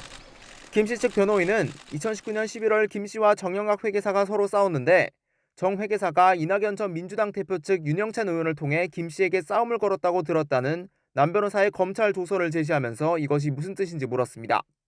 이에 남 변호사는 천화동인 5호 소유주인 정 회계사 측 변호인이 대장동 이익 428억 원 차명 지분 관련 내용과 50억 클럽 내용이 담긴 녹취록 등을 윤 의원에게 넘겼다는 이야기를 들었다고 답했습니다. 그러면서 누구에게 들었느냐는 질문에는 당시 기자에게 들었다고 말했습니다. 지난해 민주당 대통령 후보 경선에서 이재명 대표와 이낙연 전 대표가 맞붙었을 당시 논란이 된 천화동인 1호 실소유주 관련 자료가 이낙연 전 대표 측에 넘어갔다는 취지의 주장입니다. 그러나 전달자로 지목된 윤영찬 의원은 사실이 아니라고 강하게 부인했습니다. 정 회계사와 일면식도 없고 남 변호사가 전해 들었다는 녹취록이나 자료를 전달받은 적도 없다며 지난 대선 때부터 같은 질문을 받았지만 모두 사실무근이라고 밝혔습니다. 정영학 녹취록과 관련한 남 변호사의 주장은 더 나왔습니다. 정 회계사는 지난해 9월 26일 서울중앙지검에 출석해 수사에 단초가 된 녹취록과 녹음 파일을 제출했는데 당일 저녁 자신도 제출 사실을 알게 됐던 겁니다. 구체적으로는 이재명 대표 측근인 정진상 정무조정실장이 김만배 씨에게 전화해 녹취록 제출 사실을 알려줬고 이것을 다시 김 씨에게서 들었다고 말했습니다. 그러면서 당시 자세한 말까지 기억하고 있다며 정 실장이 김 씨에게 얘기한 건 확실하다고 힘줘 주장했습니다. 이에 대해 정 실장 측 변호인은 당시 정 실장이 김 씨와 통화한 사실 자체가 없을 뿐만 아니라 남 변호사의 주장은 증거 능력이 없는 전언에 불과하다고 일축했습니다. 남 변호사는 또 지난해 10월 귀국 당시 언론 인터뷰에서 이재명 시장은 CR도 안 먹힌다고 말한 배경에 대해 공식적으로는 CR도 안 먹힌다며 밑에 사람이 다 한 거다. 추측이니까 걱정돼서 함부로 말할 수가 없다고 말했습니다. 정 실장 측은 이에 대해서도 마치 정 실장 등이 남 변호사의 청탁을 다 들어준 것처럼 비칠까 봐 우려된다면서 남 변호사와는 일면식도 없다고 반박했습니다. YTN 홍민기입니다. 내년 2월 말이나 3월 초에 차기 전당대회를 열 가능성이 높은 국민의힘은 벌써부터 시끌시끌한 분위기입니다. 수도권과 청년 세대의 마음을 얻을 수 있는 대표가 필요하다, 이런 의견이 당 지도부에서 공개적으로 나온 건데 윤석열 대통령의 의중이 어디 있는지를 두고도 해석이 분분합니다. 김경수 기자입니다. 예산 전국 뒤 본격적인 전당대회 일정을 준비 중인 국민의힘 지도부에서 차기 당대표 자격론이 불거졌습니다. 총선 승리 방정식은 수도권과 2030 세대, 그러니까 MZ세대의 표심을 얻는 데서 출발해야 한다는 겁니다. 차기 지도부 역시 이러한 MZ세대, 미래세대의 새로운 물결에 공감하는 그런 지도부가 탄생하기를 바랍니다. 주호영 원내대표도 당원들의 의견을 전제로 차기 당권주자로 거론되는 사람들이 성에 안 찬다며 역시 수도권과 청년 세대에 인기 있는 대표가 필요하다고 강조했습니다.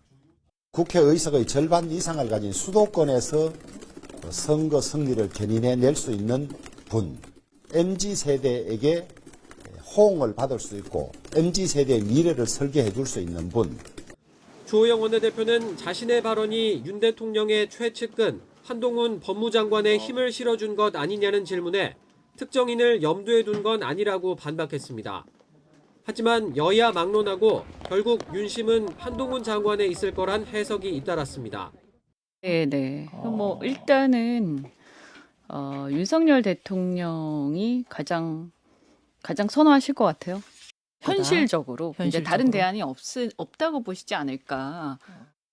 또 이렇게 한번 띄워가지고 윤심이 한동훈에 있다 하는 것을 띄웠을 때 국민 반응과 당원 반응을 보는 것 아닌가.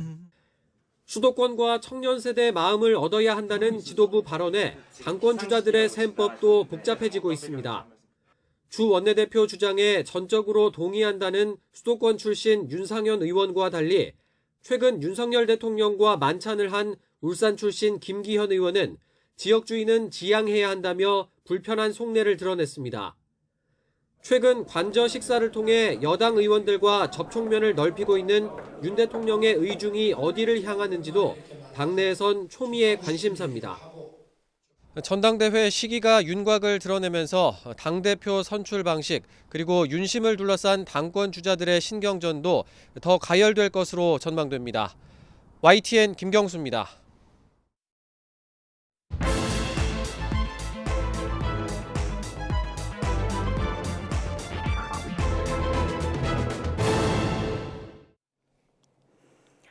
정치권 관심 뉴스들 진단해보는 나이트 포커스. 오늘은 장성철 공론센터 소장 그리고 김성회 정치연구소 싱크와이 소장 두 분 모셨습니다. 어서 오십시오. 안녕하세요. 예. 자, 정치 대담을 해야 되는데 오늘 두 분 관심도 아마 새벽 4시로 이미 가 있지 않을까 싶습니다. 본격 대담하기 전에 브라질전 승부 예측 한번 하고 갈까요? 저는 전후반 2대2 동점이어가지고 네. 연장전 후반에서 손흥민 선수가 한 골 넣어서 3대2로 대한민국이 승리하지 않을까. 승리했으면 좋겠다. 그렇게 말씀드립니다. 네, 매우 구체적으로 연장전까지 간 이후에 손흥민 선수의 결승골이 터질 거다 예상을 해주셨고요. 네. 월드컵 들어온 이후로 지금 브라질이 소위 말하는 골대 안쪽에 유효 슈팅을 허락한 게 딱 3개입니다. 네. 예, 굉장하죠. 카메룬이 한 골 넣은 거 말고는 없거든요. 그래서 우리가 다득점하기는 좀 어려운 상황으로 보여지고요. 우리도 거꾸로 잘 막으면 되니까요. 네. 1대0으로 승리. 후반전에 저희가 한 골 넣는 것으로 마무리될 것이다. 그래서 저희가 4강까지 쭉 직진하는 것으로 예측해 보겠습니다. 나름 설득력 있는 해설까지 덧붙여 주셨는데요. 그럼 저는 뭐 연장전 했으니까 승부차기 한번 걸어볼까요? 네.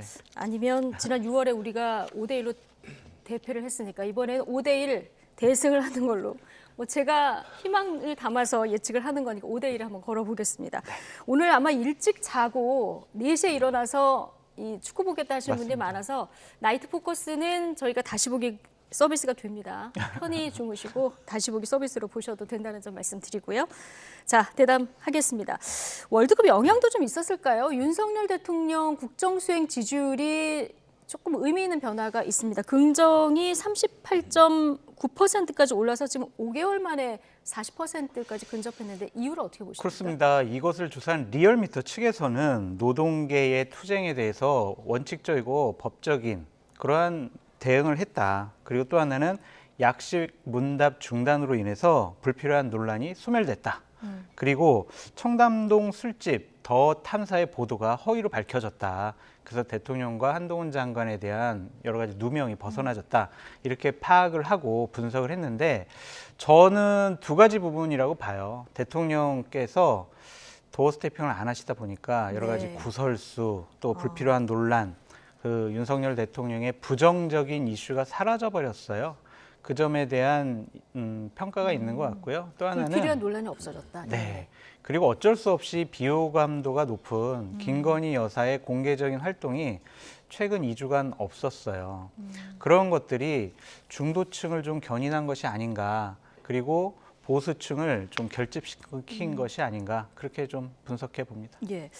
지금 보수층, 중도층, 진보층에서 어느 정도 변화가 있는지 저희가 그래픽으로 좀 정리를 해봤는데요. 보수층에서는 4.5%포인트가 상승을 했고요. 중도층에서는 2.3%포인트가 올랐습니다. 그래픽 좀 보여주시죠. 저희가 자막으로 준비를 했습니다. 그리고 진보층은 0.1%포인트 아주 약간 떨어졌는데 자, 일단 중도층에서도 조금 올랐다는 이 점을 좀 주목해서 볼 수 있을 것 같습니다. 그러니까 예를 들어서 저희가 이제 이 여론조사를 볼 때 진보가 1이라고 하고 보수가 100이라고 하면 중도층이 한 35에서 한 70 사이에 모여 있다라고 생각을 합니다. 그래서 이게 이렇게 마치 직선 아래서 왔다 갔다 하는 것처럼 생각들을 많이 하시는데 중도층은 하나의 균일한 그룹이 아닙니다. 즉 어떤 사람이 40위에 있고 어떤 사람이 46에 있는 것이 아니라 이렇게 뭉텅이로 따로 떨어져 있는 그룹으로 봐야 되는데 지금 반응하고 있는 그룹들은 약간 팔짱 끼고 있었는데 윤석열 대통령이 일을 안 하잖아라고 불만이 많았던 분들 경우에는 노조와의 뭐 요즘 같은 다툼이라고는 하지만 여튼 뭔가 좀 열심히 하는 모습 보여주는 것도 함측 있고요. 민주노총 기본적인 이제 노조에 대해서 혐오를 하고 있는 중도층 같은 경우도 아 저건 시원하게 잘하네 이러면서 좀 지지를 표시하고 있는 상태이기 때문에 노조와 관련된 강경한 대응이 전 지지율 상승의 견인차였다고 생각합니다. 다만 문제는 그렇게 해서 몇 퍼센트의 지지를 끌어오긴 하지만 나머지 중도층들은 또 별개로 존재하거든요. 근데 이 사람들이 보기에는 아이고 저 대통령이 국정과제를 해결을 해야 되는데 저렇게 갈등으로만 치달으면 어떡하나? 저렇게 해서 노동자들 저렇게 때리고만 있으면 어떻게 하나라고 해서 오히려 반대쪽의 중도층들은 또 등을 돌리는 상태로 갈 것이기 때문에 대통령실에서는 이걸 계기로 해서 이게 지지율이 계속 올라갔으면 점진적으로 진전하길 바라겠지만 제가 생각하기에는 이것의 이 상승세가 뭐 그렇게 오래 지속될 것처럼 보여지지 않습니다. 중도층 상승 흐름이 계속 이어지지는 않을 것 같다. 자, 이런 전망을 해주셨는데 지지하는 정당별로 좀 등락을 살펴볼까요? 자, 국민의힘 지지층은 이미 85.6%라 지난주와 같았고요. 민주당 지지층에서는 지금 1.2%가 올랐습니다. 그리고 무당층에서는 무려 10.2%포인트가 오른 상황이고 정의당 지지층에서만 지금 빠졌거든요. 자, 이걸 보면은 화물연대 파업에 강경 대응한 이 부분이 좀 영향이 지지율에 있다고 봐야겠죠. 분명히 영향이 있었다고 보여집니다. 저 같은 경우도 기본적으로 윤석열 정권에 대한 비판적인 입장을 견지하고 있는데 민노총의 정치적인 파업에 대해서는 상당히 부정적인 생각을 갖고 있거든요. 그 부분에 대해서 윤석열 대통령께서 상당히 강경하고 원칙적인 법적인 그런 대응을 하고 있는 모습은 상당히 좀 일을 잘하고 있다라고 평가할 수밖에 없다라고 보여지고요. 기본적으로 6개월밖에 아직 안 지났어요. 그래서 친여 성향의 무당층, 중도층들이 그래 좀 일 좀 제대로 한번 해봐라 그런 기대감을 섞인 그러한 뭐 지지율 상승이라고 볼 수밖에 없습니다. 그런데 저는 뭐 대통령실이나 윤석열 대통령께 드리고 싶은 말씀이 뭐냐면 중도층의 부정적인 인식이 아직도 60% 내외예요. 높아요. 그래서 자만하지 않았으면 좋겠어요. 우리 지지율이 계속 올라가고 있구나. 와, 국민들이 우리를 좀 좋게 평가하시네. 우리가 가는 길이 옳은 거 아니야? 이런 식으로 좀 자만하지 말고요. 끊임없이 국민의 눈높이에 맞게 그러한 정책적인 결정, 국민의 민심의 주파수를 좀 맞추는 그러한 모습을 보였으면 좋겠습니다. 자, 짧게 속보 하나 전해드리고 가겠습니다. 자, 이태원 참사 관련 수사 소식인데요.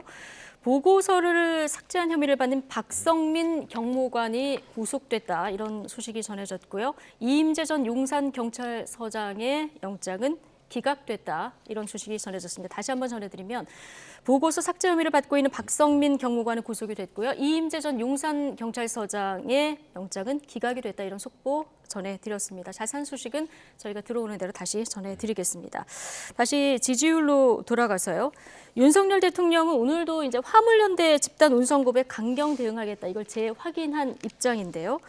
강경 대응에 자신감을 이렇게 보이는 거는 여론이 뒷받침하고 있다. 이렇게 좀 보고 있기 때문이라고 봐야 될까요? 사실상 오랜만에 일을 해서 칭찬을 받은 좀 최근에 드문 사례 아니었습니까? 뭔가 국정 운영 과제를 추진하겠다라고 말했던 것이 제대로 실천됐던 적이 없는데 화물연대 파업과 관련돼서는 확실히 선을 그어놓고 싸우는 모습을 보이기 때문에 지지율이 일부 오르고 있는 것은 있는 것 같은데 조금 전에 말씀드렸지만 근데 지금 북핵 위협과 마찬가지다라는 표현은 뭐 과도하다고 말하기도 어렵죠. 원칙적으로 대응했으면 북핵이 개발이 안 됐을 것이라는 말씀도 하시는데 그래도 이게 이명박 박근혜 정부가 같이 뿌리를 하는 정부인데 그렇게 자당에 대한 강한 비판을 하시는 것도 참 의외이긴 했고요. 지금 북핵 위협이라고 이야기하는 이유는 다른 것이 아니라 지금 ILO의 29호 협약, 기본 협약 29호의 내용은 강제 노동을 금지하고 있는데 이 조항의 기본적인 내용은 국가 경제 발전을 이유로 노동력을 착취할 수 없다라는 조항이거든요. 1930년에 만들어진 게 2022년에나 우리나라 지금 협약이 비준이 된 상태인데요. 그런데 지금 ILO에서 경고를 했습니다. 이게 지금 국민의 생명이나 안전을 위협하는 문제가 아니면 강제 노동을 시켜서 안 된다라고 경고를 하니까 거기에 대한 북핵 위험비를 끊어내고 나오면서 이것이 경제적 위기가 아니라 나라의 위기다라는 점을 지금 변호하는 성격에서 말해놓은 것도 있어서요. 근데 이렇게 말은 했지만 실질적으로 지금 이번 파업으로 생명의 위협을 느끼는 사람이 있지 않다는 측면에서 ILO의 경고가 여기서 끝나지 않고 저는 앞으로도 국제법의 위반으로 많은 문제가 될 것으로 보고 있습니다. 예. 정부가 강경 대응하겠다 이렇게 입장을 보이고 있는데도 민주노총 내일 총파업 예고하고 있는 상황이라 지금 강대강 대치가 이어지는 걸 국민들은 좀 걱정스러운 시선으로 쳐다보시기도 할 것 같습니다. 일단 정부에서는 추가 업무 개시 명령 카드도 만지작거리고 있는데 이 시점에서 정부가 어떻게 대응하는 게 맞다고 보십니까? 법과 원칙대로 해야죠. 노사 법치주의를 강조하는 대통령의 뜻과 의지와 고집과 신념에 맞게 그렇게 정부도 대응을 해야 된다라고 말씀드립니다. 이번 기회에 불법 파업 절대로 일어나면 안 됩니다. 파업할 권리도 있지만 파업하지 않을 권리도 있습니다. 노조원들이 파업하지 않는 그러한 비노조원들에게 생명의 위협을 가하는 행위는 결코 파업을 정당화시킬 수가 없다라고 좀 말씀을 드려요. 원칙적으로 대응하라고 말씀드리고 싶습니다. 협상에서 물러나지 말고요. 좋은 게 좋은 거다. 자, 노조원들이 파업을 하면 민노총이 총파업하면 나라 경제가 어려워지고 또 국민들이 불편해할 거니까 이번에도 민노총이 요구하는 거 우리 제대로 좀 들어주자. 그래서 파업을 좀 단축시키자. 이렇게 좋게 해결한다라는 거가 능사가 아닌 것 같아요. 그래서 법과 원칙에 맞는 그러한 노사 정책을 이번에 제대로 좀 정립시켰으면 좋겠다라고 말씀드립니다. 네, 김성희 소장님 의견 짧게 듣고 다음 주제 넘어갈까요? 예, 자영업자고 노동자가 아니라면서요. 근데 노사관계가 어떻게 성립하는지 잘 알 수가 없고요. 그다음에 안전운임제를 지속한다라고 합의했던 것은 정부인데 이제 와서 테이블을 뒤엎어 놓고서 불법 여부를 따지는 것은 글쎄 납득이 잘 안 되네요. 예. 자, 주제 바꿔서 국민의힘으로 넘어가겠습니다. 국민의힘 전당대회 시기가 빠르게 돌기 시작한 가운데 주호영 원내대표의 한마디가 차기 당권 레이스에 파장을 일으키고 있습니다. 관련 발언 먼저 듣고 오시겠습니다. 수도권에서 선거 승리를 견인해낼 수 있는 분, MZ세대에게 호응을 받을 수 있고 MZ세대의 미래를 설계해 줄 수 있는 분, 공천 관리를 민심에 맞게 합리적이고 안정적으로 할 수 있는 분, 이런 조건을 갖추거나 가까운 분이면 좋겠다는 말씀을 드렸는데 저는 특정인을 염두에 두고 그런 말씀을 한 것이 아니고 일반론을 말씀드렸던 것입니다. 수도권에서 이길 수 있고 MZ세대의 소구력이 있고 공천을 민심에 맞게 할 뿐. 자, 특정인을 염두에 둔 것은 아니다 이렇게 얘기를 했습니다만 장성철 소장님. 네.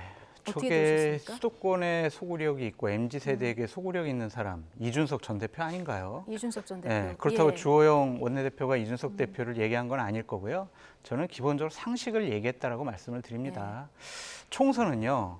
젊은 층 MZ세대에게 지지를 받지 못하면 수도권에서 이기지 못하면 그 정당은 참패해요. 그렇기 때문에 원론적이고 정상적이고 상식적인 얘기를 주호영 원내대표가 하셨다. 네. 꼭 저런 분이 다음번 국민의힘 전당대회 때 당대표로 선출됐으면 좋겠다라고 생각을 합니다. 네, 일반론이다 이렇게 얘기를 했습니다마는 벌써 특정인 이름이 나와요. 김성희 소장님 어떻게 들으셨습니까? 뭐 이제 한동훈 장관을 염두에 두고 한 발언이라고도 해석할 수 있는데 저는 뭐 기본적으로 조영 원내대표가 아주 원칙적이고 맞는 말씀을 했다고 생각합니다. 저런 얘기를 하는 이유는 윤핵관들에게 경고하는 거죠. 윤핵관들이 지금 당대표 후보를 자기들끼리 막 찾아다니면서 선거 시기도 1월이라 그랬다가 5월로 미뤘다가 또 이제는 2, 3월이라고 우리가 대통령한테 듣고 왔다라고 지금 언론에 계속 흘리고 있는 상태이지 않습니까? 예. 그러면서 기준은 두 가지입니다. 유승민이 아닌 사람이 돼야 된다랑 진실한 윤석열의 사람이 돼야 된다. 이 두 가지 기준을 갖고 사람을 찾아다닌다는 소문이 자꾸 나니까 주호영 원내대표로서는 어쨌거나 당의 원로이고 어른이거든요. 예. 입장에서 한번 정리를 해줄 필요가 있다고 느꼈을 것입니다. 당신들이 누구를 얘기하든 수도권에서 못 이기고 지금 MZ세대 말씀하시는 것 30, 40대 특히 40, 50대가 민주당 쪽의 지지 편이 굉장히 강하거든요.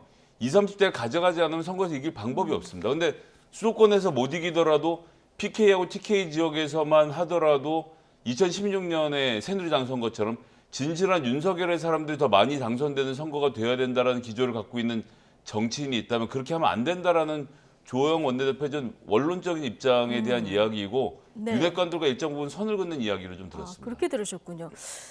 자, 주 원내대표가 원칙론을 이야기한 거다 두 분 이렇게 말씀해 주셨는데 근데 공교롭게도 지난달 25일하고 30일 주호영 원내대표가 윤석열 대통령과 또 회동을 하지 않았습니까? 그러다 보니까 윤심이 실린 거 아니냐 이런 해석도 나오는데 사실 정진석 비대위원장도 비슷한 결의 얘기를 했는데 이것도 역시 대통령하고 만찬지 이후에 나온 발언이거든요. 그렇죠. 그렇기 때문에 대통령의 뜻과 의지, 신호를 이루는 것이 아니야? 그러한 이제 분석이 나오는 건데 이것도 상식적인 얘기라고 볼 수밖에 없어요. 그러면은 역으로 말씀드리면 영남권에서 인기 있고 60대 이상에게 인기 있는 분이 국민의힘의 당대표가 돼서 2024년 총선 이겼으면 좋겠어요 라고 얘기하면 이건 말도 안 되는 얘기잖아요. 그래서 정상적이고 상식적인 얘기를 했다라고 말씀을 드리고 저는 기본적으로 한동훈 장관이 이번에 전격적으로 대통령의 결심에 의해서 당대표 선거에 출마할 가능성이 높다고 생각을 해요. 대략 51% 이상 가능성이 있지 않을까. 한동훈 장관. 네, 전격적인 투입이 될 가능성이 있다라고 좀 보여주는 건데 주호영 원내대표가 의미 있는 얘기를 했죠. 지금 당권 주자로 이름이 오르내리는 여러 가지 분들에 대해서 당원들이 성이 차지 않아요. 이렇게 얘기를 했잖아요. 대구 토론에서 그렇게 일일이 이름을 얘기했어요. 그러니까 다른 사람을 찾아야 된다라는 거예요. 다른 사람 누가 있어요 지금. 결론적으로 말씀드리면 한동훈 법무부 장관일 수밖에 없다라고 많은 분들이 얘기하는 건데 주호영 원내대표는 뭐 특정인 염두에 둔 거 아니다라고 얘기를 하지만 저는 가능성이 높다라고 말씀을 드리면서 좀 12월 12일을 주목해 보시라라고 좀 말씀드리고 싶어요. 12월 12일. 네, 왜냐하면 지금 당에서 전준위는 꾸려지지 않았지만 대략 다음번 전당대회를 3월 12일 날 여는 게 좋겠다라고 논의가 되고 있어요. 그러면은 국민의힘의 당원 당규에 의하면 전당대회에 나가서 당대표 나갈 피선거권을 가지려면 전당대회 개최로부터 3개월 동안 그 당비를 내야 돼요. 책임 당원이 돼야 전당대회 피선거권이 있어요. 그러면은 한동훈 장관이 12월 12일 날 그냥 얘기 안 하고 슬쩍 예를 들면 당원 가입을 해서 당비를 낸다든지. 근데 그거는 또 장관은 또 그러면 또 안 될 거예요. 그러니까 여러 가지 부분. 예전에 2019년도에 황교안 당대표가 될 때는 그냥 책임당원 아니더라도 그냥 전격적으로 후보 자격을 부여했거든요. 그러니까 그렇게 될 수도 있을 것 같아요. 그래서 당원에 가입하느냐 안 하느냐, 당비를 내느냐 안 내느냐 그것도 좀 지켜봐야 될 것 같고요. 지금 국민 공감이라는 친윤 의원들 65분이 지금 모임을 만들잖아요. 그래서 분명히 세미나 할 거예요. 그러면 또 한동훈 장관 한번 초청해서 여러 가지 좀 얘기를 듣는 그런 자리를 마련을 한다면 한동훈 장관이 점점 여의도 쪽으로 발걸음을 옮기는 것으로 우리가 추측하고 분석할 수가 있다. 일단 여의도로 발걸음을 한 발 띨지 12월 12일을 좀 주목해보자 이렇게 전망해 주셨는데 자 총선 차출론에서 이제 당권 주자까지 거론이 되고 있는 상황 아니겠습니까? 지금 51% 가능성 보셨는데 어느 정도로 보십니까? 저는 뭐 가능성은 저희가 알 수 없는 영역인데 다만 걱정은 많이 되죠. 대통령이 당무에 개입하는 수준을 넘어서서 총선을 지휘하는 데다가 당대표까지 정한다? 이렇게 되면 그 일국의 대통령이 아니라 국민의힘의 지도부로서 이 소총을 뽑아든 모양새를 취하게 되는 것이거든요. 그러면 국민의힘 선거 결과에 모든 부담을 윤석열 대통령이 직접 안을 수밖에 없는 구조가 됩니다. 지금 이미도 윤핵관들 만나면서 너무 많은 말씀들을 하고 계시기 때문에 이렇게 당무에 개입하는 것을 국민들이 총선에서 윤석열 대통령에 대한 심판이든 국민의힘에 대한 심판이든 이렇게 진행이 되면 모든 정치적 부담을 윤석열 대통령이 떠안게 되면 남은 3년 동안의 국정 운영이 굉장히 괴로우실 가능성이 있다라는 점을 같이 염두에 두셔야 될 거로 봅니다. 한동훈 법무부 장관에 만약에 윤심이 있다면 지난달 30일에 또 한남동 관저에서 김기현 의원하고 만찬을 했거든요. 어떤 얘기를 했을까요? 어떤 얘기는 뭐 전당대회 얘기도 했을 거고요. 출마 준비 잘 되냐고도 물어봤을 거고. 그리고 국민의힘 지금 상황이 어때요? 라고 물어봤을 수도 있고. 원내대표를 또 김기현 의원이 하셨잖아요. 그래서 지금 협상이라든지 아니면 정부가 입법한 법안, 예산안 이런 것들이 좀 어떻게 처리될 것 같냐라고 물어봤을 것 같은데 제가 알아보니까 윤석열 대통령이 직접 콕 집어서 불렀다고 하더라고요. 그러니까 왜 불렀을까요? 면접 본 것 같아요. 그러니까 저 사람이 당 대표 할 감인가 아닌가 그런 것들을 한번 면접 본 것이 아닌가라는 생각이 예. 들어서 앞으로 다른 당권 주자들과 최고위원 후보들도 관저로 초청해서 면접을 볼 것 같다는 생각이 명씩. 들고 아직은 알려지지 않았지만 이미 또 몇 번 만났을 수도 있다. 이렇게 저는 추측해 봅니다. 또 그런 추론도 가능하겠군요. 근데 최근 여당 의원들하고 잇따라 만나는데요. 이게 언론에 계속 보도가 되고 있는 상황입니다. 이게 그냥 알려지는 걸까요? 알리는 걸까요? 알리는 거죠. 알리는 거라고 보십니까? 그럼요. 대통령과의 면담을 공개로 할지 비공개로 할지 대통령실에서 정확히 컨트롤을 하고요.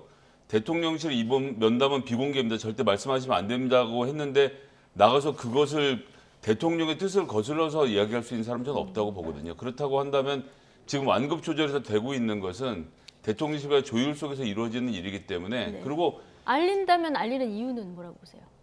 그런 이제 면담을 갖고 있고 지금 소통하고 있다는 걸 보여주는 것이고 그리고 또 하나 큰 의미를 두지 않았으면 한다고 저는 생각하는데 이번 관저 있기도 전에도 옛날에 보면 윤핵관들 권성동 의원 뭐 이철규 의원 이런 분들 주말에 불러서 같이 식사도 하시고 그래서 뭐 부산에 있는 장조원 의원한테 오랜데 뭐 온내 뭐던에 했던 이런 것들 생각해 보시면 그냥 흔하게 있는 일이거든요. 네. 그래서 누가 오는 것 자체에 큰 정치적 의미를 둘 필요는 없다고 생각합니다. 짧게요. 저는 김기현 의원이 충분히 만남의 효과를 누렸다고 봐요. 그러니까 언론에서 계속 뭐라고 분석하냐면 대통령의 뜻이 김기현 의원에게 있나? 지금 거론되는 당권 주자정에서는 제일 먼저 만났고 처음 만났고 예. 그러니까 윤심이 있는 거 아니야? 네. 이런 막 분석도 나오잖아요. 그러니까 이런 것을 노린 것이 아니냐라는 네. 생각이 듭니다. 자, 민주당 이야기 녹취 듣고 저희가 질문 하나씩 드리겠습니다. 이재명 대표가 오늘 취임 100일을 맞았습니다. 자, 어떤 메시지를 내놓을까 관심이었는데 별도의 기자회견은 없었고요. 최고위 회의에서의 발언만 있었습니다. 대표로서의 100일 평가보다는 윤석열 정부를 향한 비판의 방점이 찍혔는데 직접 듣고 오시죠. 민생을 포기하고 야당 파괴에만 몰두 중인 윤석열 정부 200일 동안 정치는 실종했고 대화와 타협은 자취를 감추고 말았습니다. 한 말씀만 해주시면 너무 감사합니다. 자, 제가 아까 최고위 때 드린 말씀 있으시니까 그걸 보십시오. 민생 활동 되게 많이 하시는데 어쨌든 친구분들 부족 때문에 가려지는 것 같은데 아쉬우시나 뭔가 또 해주실 말씀 없으실까요? 자, 현실 마시게 드세요. 네. 네. 자, 최고위에서는 윤석열 정부에 대해서 거세게 비판을 했고요. 이후 기자들이 이제 100일이니까 계속 질문을 던졌는데 여기에서는 묵묵부답인 모습을 보고 오셨습니다. 자, 김성일 소장님, 일단 이재명 대표 취임 100일 어떻게 평가하십니까? 일단 77.7%의 득표로 당선되지 않았습니까? 그것에 비해서는 그러니까 그게 77점이라고 먹인다면 지금 현재는 그때보다는 좀 평가가 낮아질 수밖에 없는 상태인 네. 것 같습니다. 원래 이제 추진력 있게 이런저런 사업들을 해가는 모습을 통해서 민주당을 실용적인 정당으로 거듭나게 하겠다라는 기대가 있었는데 그런 점에서 좀 일정 부분 막혀 있는 것 같고요. 조언을 드리자라면 너무 측근들하고만 이야기를 하실 게 아니라 당 내에서 좀 넓게 운신의 폭을 좀 넓히면서 다양한 의원들을 좀 많이 만나서 이야기를 듣고 나누는 과정을 통해서 앞으로 정부를 어떻게 꾸려가야 될지 당 지도부 외에 많은 분들도 만나서 좀 말씀을 좀 많이 들었으면 좋겠다라는 좀 조언을 드리고 싶네요. 77.77% 압도적인 당선 때보다는 조금 좋은 점수를 주기는 어렵다. 지금 뭐 현재 상태로 한 70점 정도를 드리는 게 맞지 않겠나 싶고 어쨌든 실무적인 일을 펼쳐 나가는 데 있어서 국회의원들과 소통이 좀 더 많이 필요해 보입니다. 예. 자, 그런데 보통 100일이면은 기자회견을 하는데요. 그래서 오늘 기자들도 쫓아다녔는데 이제 점심 맛있게 드세요. 이 정도 대답만 들을 수 있었거든요. 이 부분은 어떻게 보셨습니까?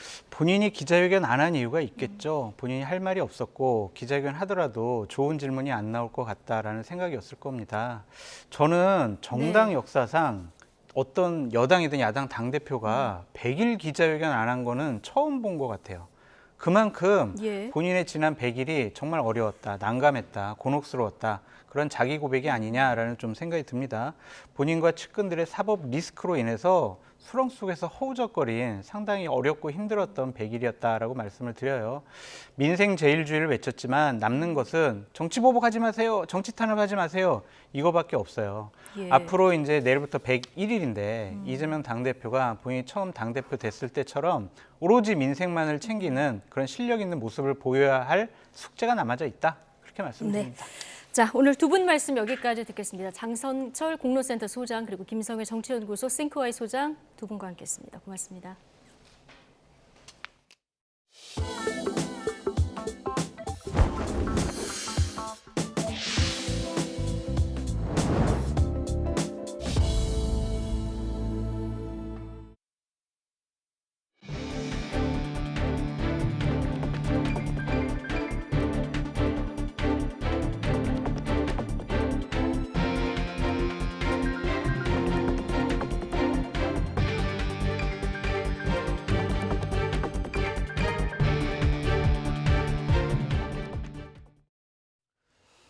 월드컵 소식으로 이어가겠습니다. 12년 만에 16강의 쾌거를 일궈낸 축구대표팀이 내일 새벽 세계 최강 브라질과 만나게 됐습니다. 브라질전에서는 체력이 가장 큰 변수로 꼽히고 있는데요. 카타르 현지 연결해서 국가대표팀 소식 들어보도록 하겠습니다. 허지훈 기자. 네, 카타르 도하입니다. 네, 지금 한국 시간이 11시 7분 30초 막 지나고 있습니다. 경기 시작까지 한 5시간 정도가 남은 건데 우리 선수들 몸 상태 현재 어떻습니까? 네, 어제 공식 훈련이 언론에 공개된 우리 대표팀의 마지막 훈련이었습니다. 우리 선수들 16강 진출의 기쁨은 잠시 접어두고 차분하게 브라질전 준비를 하고 있었습니다. 우리 선수들 어제 훈련장에는 전원이 훈련장에 참석했습니다. 간단하게 스트레칭을 한 뒤에 종아리 부상 중인 김민재 선수만 가볍게 자전거를 타면서 재활에 집중했습니다. 포르투갈전 결승골을 넣으며 16강 진출을 이끈 황희찬 선수는 모든 훈련을 소화하면서 정상 컨디션을 거의 되찾은 모습이었습니다. 예선 3경기에서 마스크를 쓰고 모두 풀타임을 뛴 주장 손흥민 선수 많이 힘들 텐데요. 변함없이 밝은 표정으로 훈련에 임했습니다. 포르투갈전을 마치고 사흘 만에 16강전을 치러야 하기 때문에 역시 체력이 가장 큰 변수가 될 것으로 보입니다. 그렇군요. 자, 허 기자, 어제 브라질 훈련장도 다녀왔죠. 네이마르가 결국 출전할 것으로 보인다고요? 네, FIFA 랭킹 1위 세계 최강 브라질답게 브라질 훈련장에는 전 세계에서 온 수많은 취재진이 모여들었습니다. 역시 가장 많은 관심은 발목 부상으로 조별 예선 2경기를 뛰지 못한 네이마르 선수에게 집중됐는데요. 네이마르 선수는 어제 브라질 선수 중 가장 마지막으로 훈련장의 모습을 드러냈습니다. 브라질 특유의 흥겨운 분위기 속에 동료들과 장난을 주고받으면서 가볍게 몸을 풀었습니다. 어제 공식 기자회견에서 브라질의 치치 감독이 훈련을 지켜보고 네이마르 선수의 출전을 결정하겠다고 했는데요. 훈련하는 모습을 봐서는 네이마르의 출전은 거의 확실해 보입니다. 감기 기운이 있다는 언론 보도가 있었지만 코로나19 증상은 아니고 증상도 심하지 않다는 게 브라질 측의 설명입니다. 브라질은 제주스와 텔레스 등 주축 멤버가 부상으로 전력에서 이탈했지만 여전히 화려한 라인업을 자랑합니다. 특히 네이마르를 필두로 히샬리송과 비니시우스, 하피냐가 나서는 공격진의 위력은 세계 최강입니다. 우리 선수들 약 3시간 뒤면 이제 숙소에서 경기장으로 출발합니다. 어제 기자회견에서 벤투 감독이 말했듯이 우리가 손해볼 것은 하나도 없다. 이제 잃을 건 아무것도 없다는 각오로 후회 없는 한판 승부를 펼쳐주길 기대합니다. 지금까지 카타르 도하에서 YTN 허재원입니다. 오늘 아침 서울 상계동에서 열 공급 배관이 파손되면서 18,000여 가구의 난방과 온수가 끊겼습니다. 하필이면 강추위가 찾아온 가운데 종일 열 공급이 중단되면서 주민들은 큰 불편을 겪어야 했습니다. 김건우 기자입니다. 아스팔트 도로를 뚫고 나온 수증기가 수십 미터를 솟구쳐 올라가 순식간에 거리 전체를 뒤덮습니다. 불이나 연기가 뿜어져 나오는 것처럼 보일 정도입니다. 서울 상계동 아파트 단지에 열을 공급하는 온수배관이 파손되면서 벌어진 일입니다. 복구 공사를 위해 인근 가구의 열 공급이 모두 차단되면서 상계동 일대 18,600여 가구가 온종일 불편을 겪었습니다. 아침 기온이 영하 7도까지 떨어진 가운데 난방과 온수 공급이 모두 끊기면서 주민들은 추위와 불안에 떨어야 했습니다. 일단 씻는 게 제일 불편하죠. 그다음에 바닥이 이제 추워질까 봐. 이제 식구들 저녁에 퇴근하고 들어오면 또 이제 따뜻해야지 될 텐데 집이 이제 하루 종일 난방이 안 들어온 상태에서 집에 식구들이 들어오면 좀 싸늘해서 좀 안 좋을 것 같고 그런 걱정이죠. 서울에너지공사는 복구 작업에 들어가면서 원인 파악에 나섰는데 오래된 배관에 금이 가면서 사고가 일어났을 가능성에 무게를 두고 있습니다. 이번에 파손된 열 배관이 무려 26년 전인 1996년 매설됐기 때문입니다. 날씨가 갑자기 추워져서 열 공급량이 늘어나면서 노후된 배관이 견디지 못해서 누수가 발생된 걸로 파악되고 있습니다. 지난 2018년 사상자까지 나왔던 경기도 고양 온수관 파열 등 노후 배관이 터지는 사고는 겨울철마다 되풀이되는 추세입니다.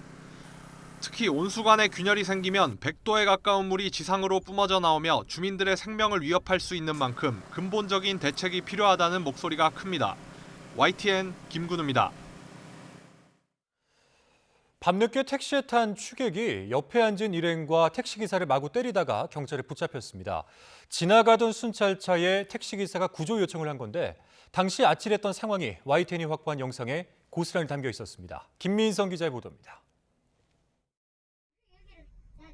지난 1일 밤 전북 고창군 한 택시 안입니다. 함께 택시를 탄 남녀가 뒷자리에서 대화를 나눕니다.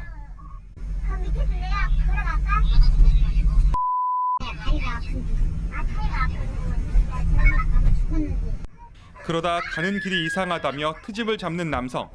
술에 취한 듯 느닷없이 욕을 하며 함께 탄 여성을 폭행합니다.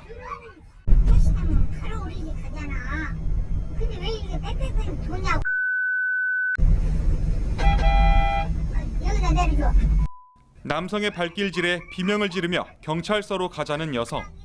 불똥은 이제 택시 기사에게 튑니다. 택시 기사. 울음소리가 이어졌지만 폭행은 계속됐습니다.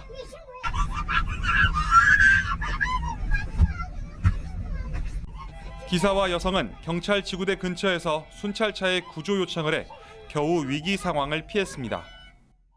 차에서 구타하고 있어요. 구타하고 있어. 차에서 구타하고 있다고요. 구타예요, 구타? 예예예. 예예예. 제가 맞고 여자 선임도 피나고 나니. 10분 넘게 이어진 무차별적인 폭행. 택시기사는 병원에 입원해 치료받고 있습니다. 앞도 컴컴하고 그냥 멍한 상태에서 뭘 흘리는 듯이 경찰한테 가야 내가 살겠다 이런 상황만 되니까 그때 당시에 다른 생각 아무 생각도 없고. 가해 남성은 경찰 조사에서 술에 취해 기억이 나지 않는다는 취지로 진술했습니다.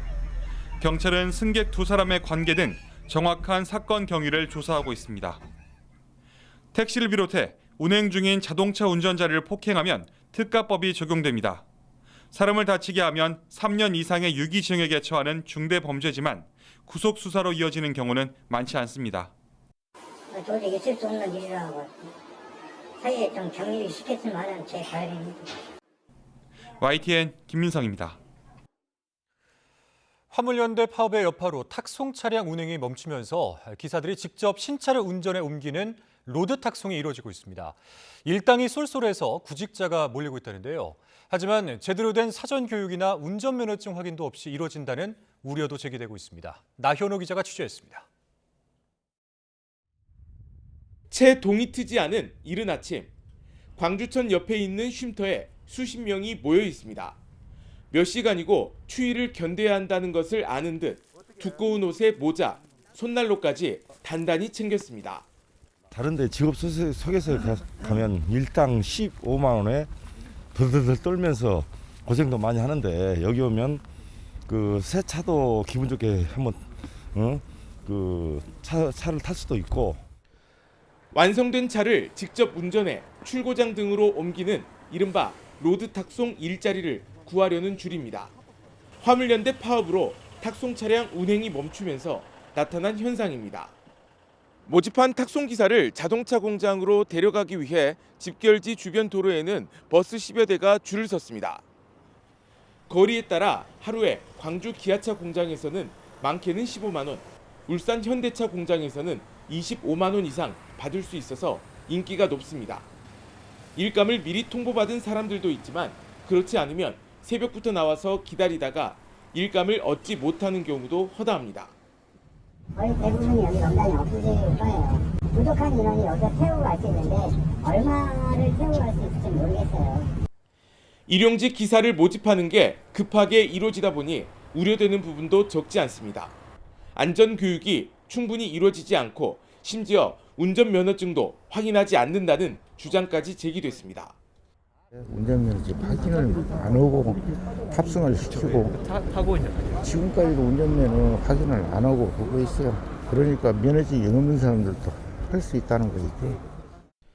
업체 측은 운송사에서 급하게 일을 추진하면서 일부 허점이 있었다며 최근 여러 지적에 대한 점검을 마쳤다고 설명했습니다. 소비자들이 새 차의 주행거리가 100km 넘게 찍혀 있는 것을 어떻게 받아들일지도 관심입니다. YTN 나연호입니다. 지난 대선을 앞두고 쏟아진 주요 대선 후보 고소 고발 사건 가운데는 아직 1차 결론도 나지 않은 사건들이 있습니다.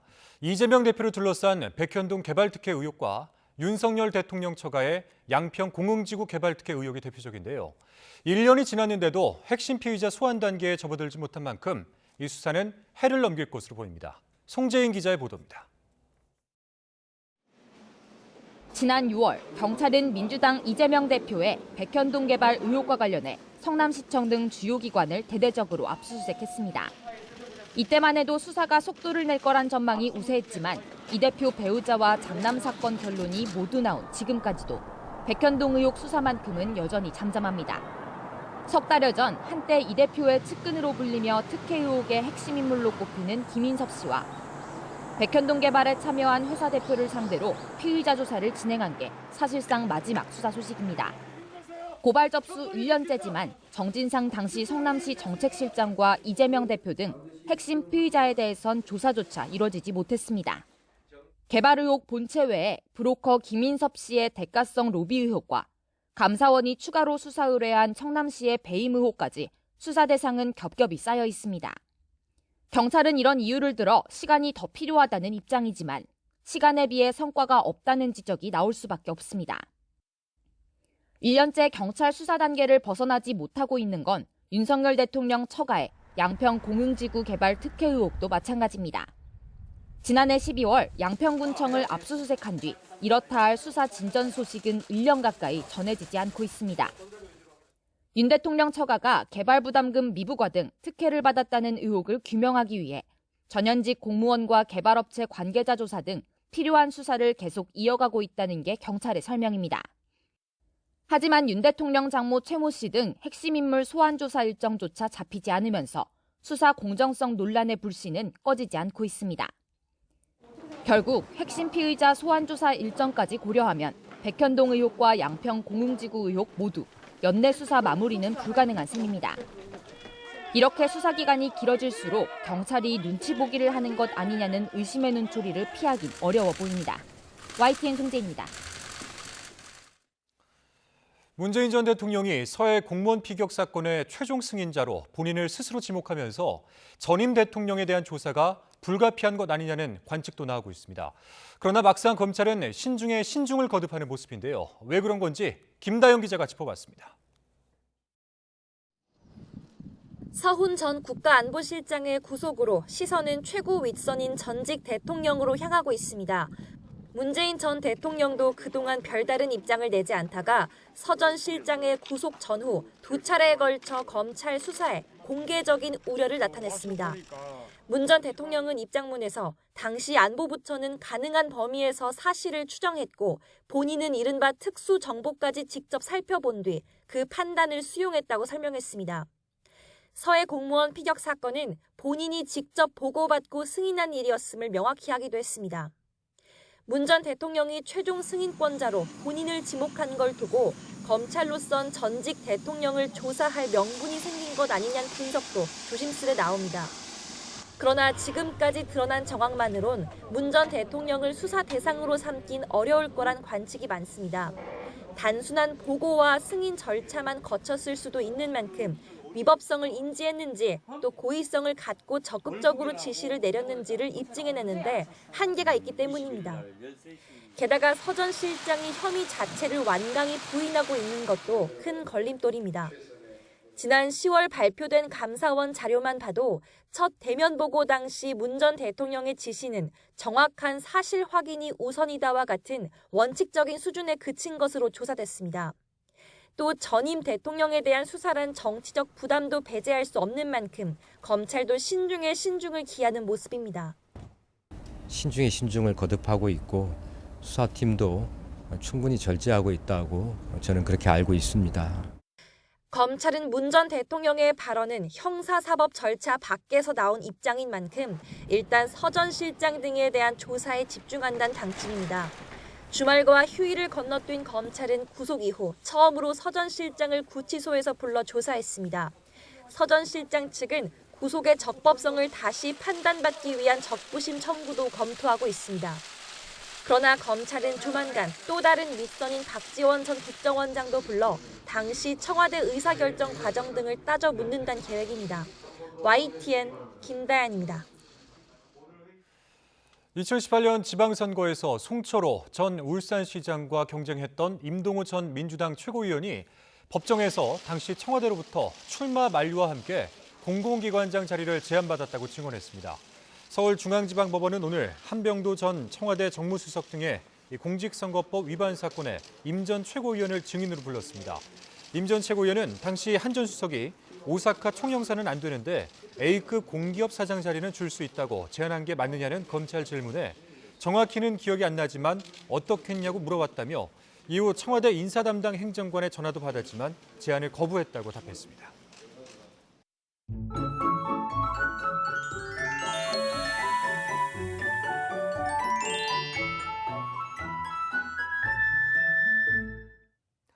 한겨울 같은 추위에 온몸이 움츠러들고 있습니다. 오늘도 종일 예년 기온을 크게 밑돌았는데 오늘보다는 덜하지만 내일도 서울 아침 기온이 영하 3도까지 떨어지는 등 아침에는 예년보다 조금 더 춥겠습니다. 다행히 낮 동안에는 5도까지 기온이 오르는 등 예년 수준을 회복하며 추위가 물러나겠습니다.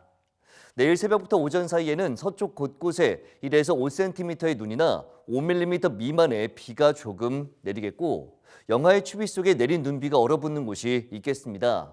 카타르 월드컵 16강전 거리 응원하시는 분들은 추위 대비와 함께 미끄럼 사고에도 대비해 주시기 바랍니다.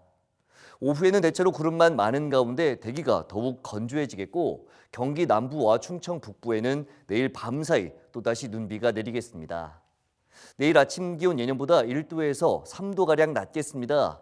서울 영하 3도, 춘천 영하 7도, 대전 영하 4도, 대구 영하 3도로 예상됩니다. 낮 기온은 예년과 비슷하겠습니다. 서울 5도, 대전 6도, 광주 9도, 부산 10도로 예상됩니다. 모레부터 남은 한 주는 예년 기온을 웃돌며 큰 추위 없을 전망입니다. 날씨 정보였습니다. 네, 월요일 뉴스나이트 마치겠습니다. 함께해 주신 여러분 고맙습니다.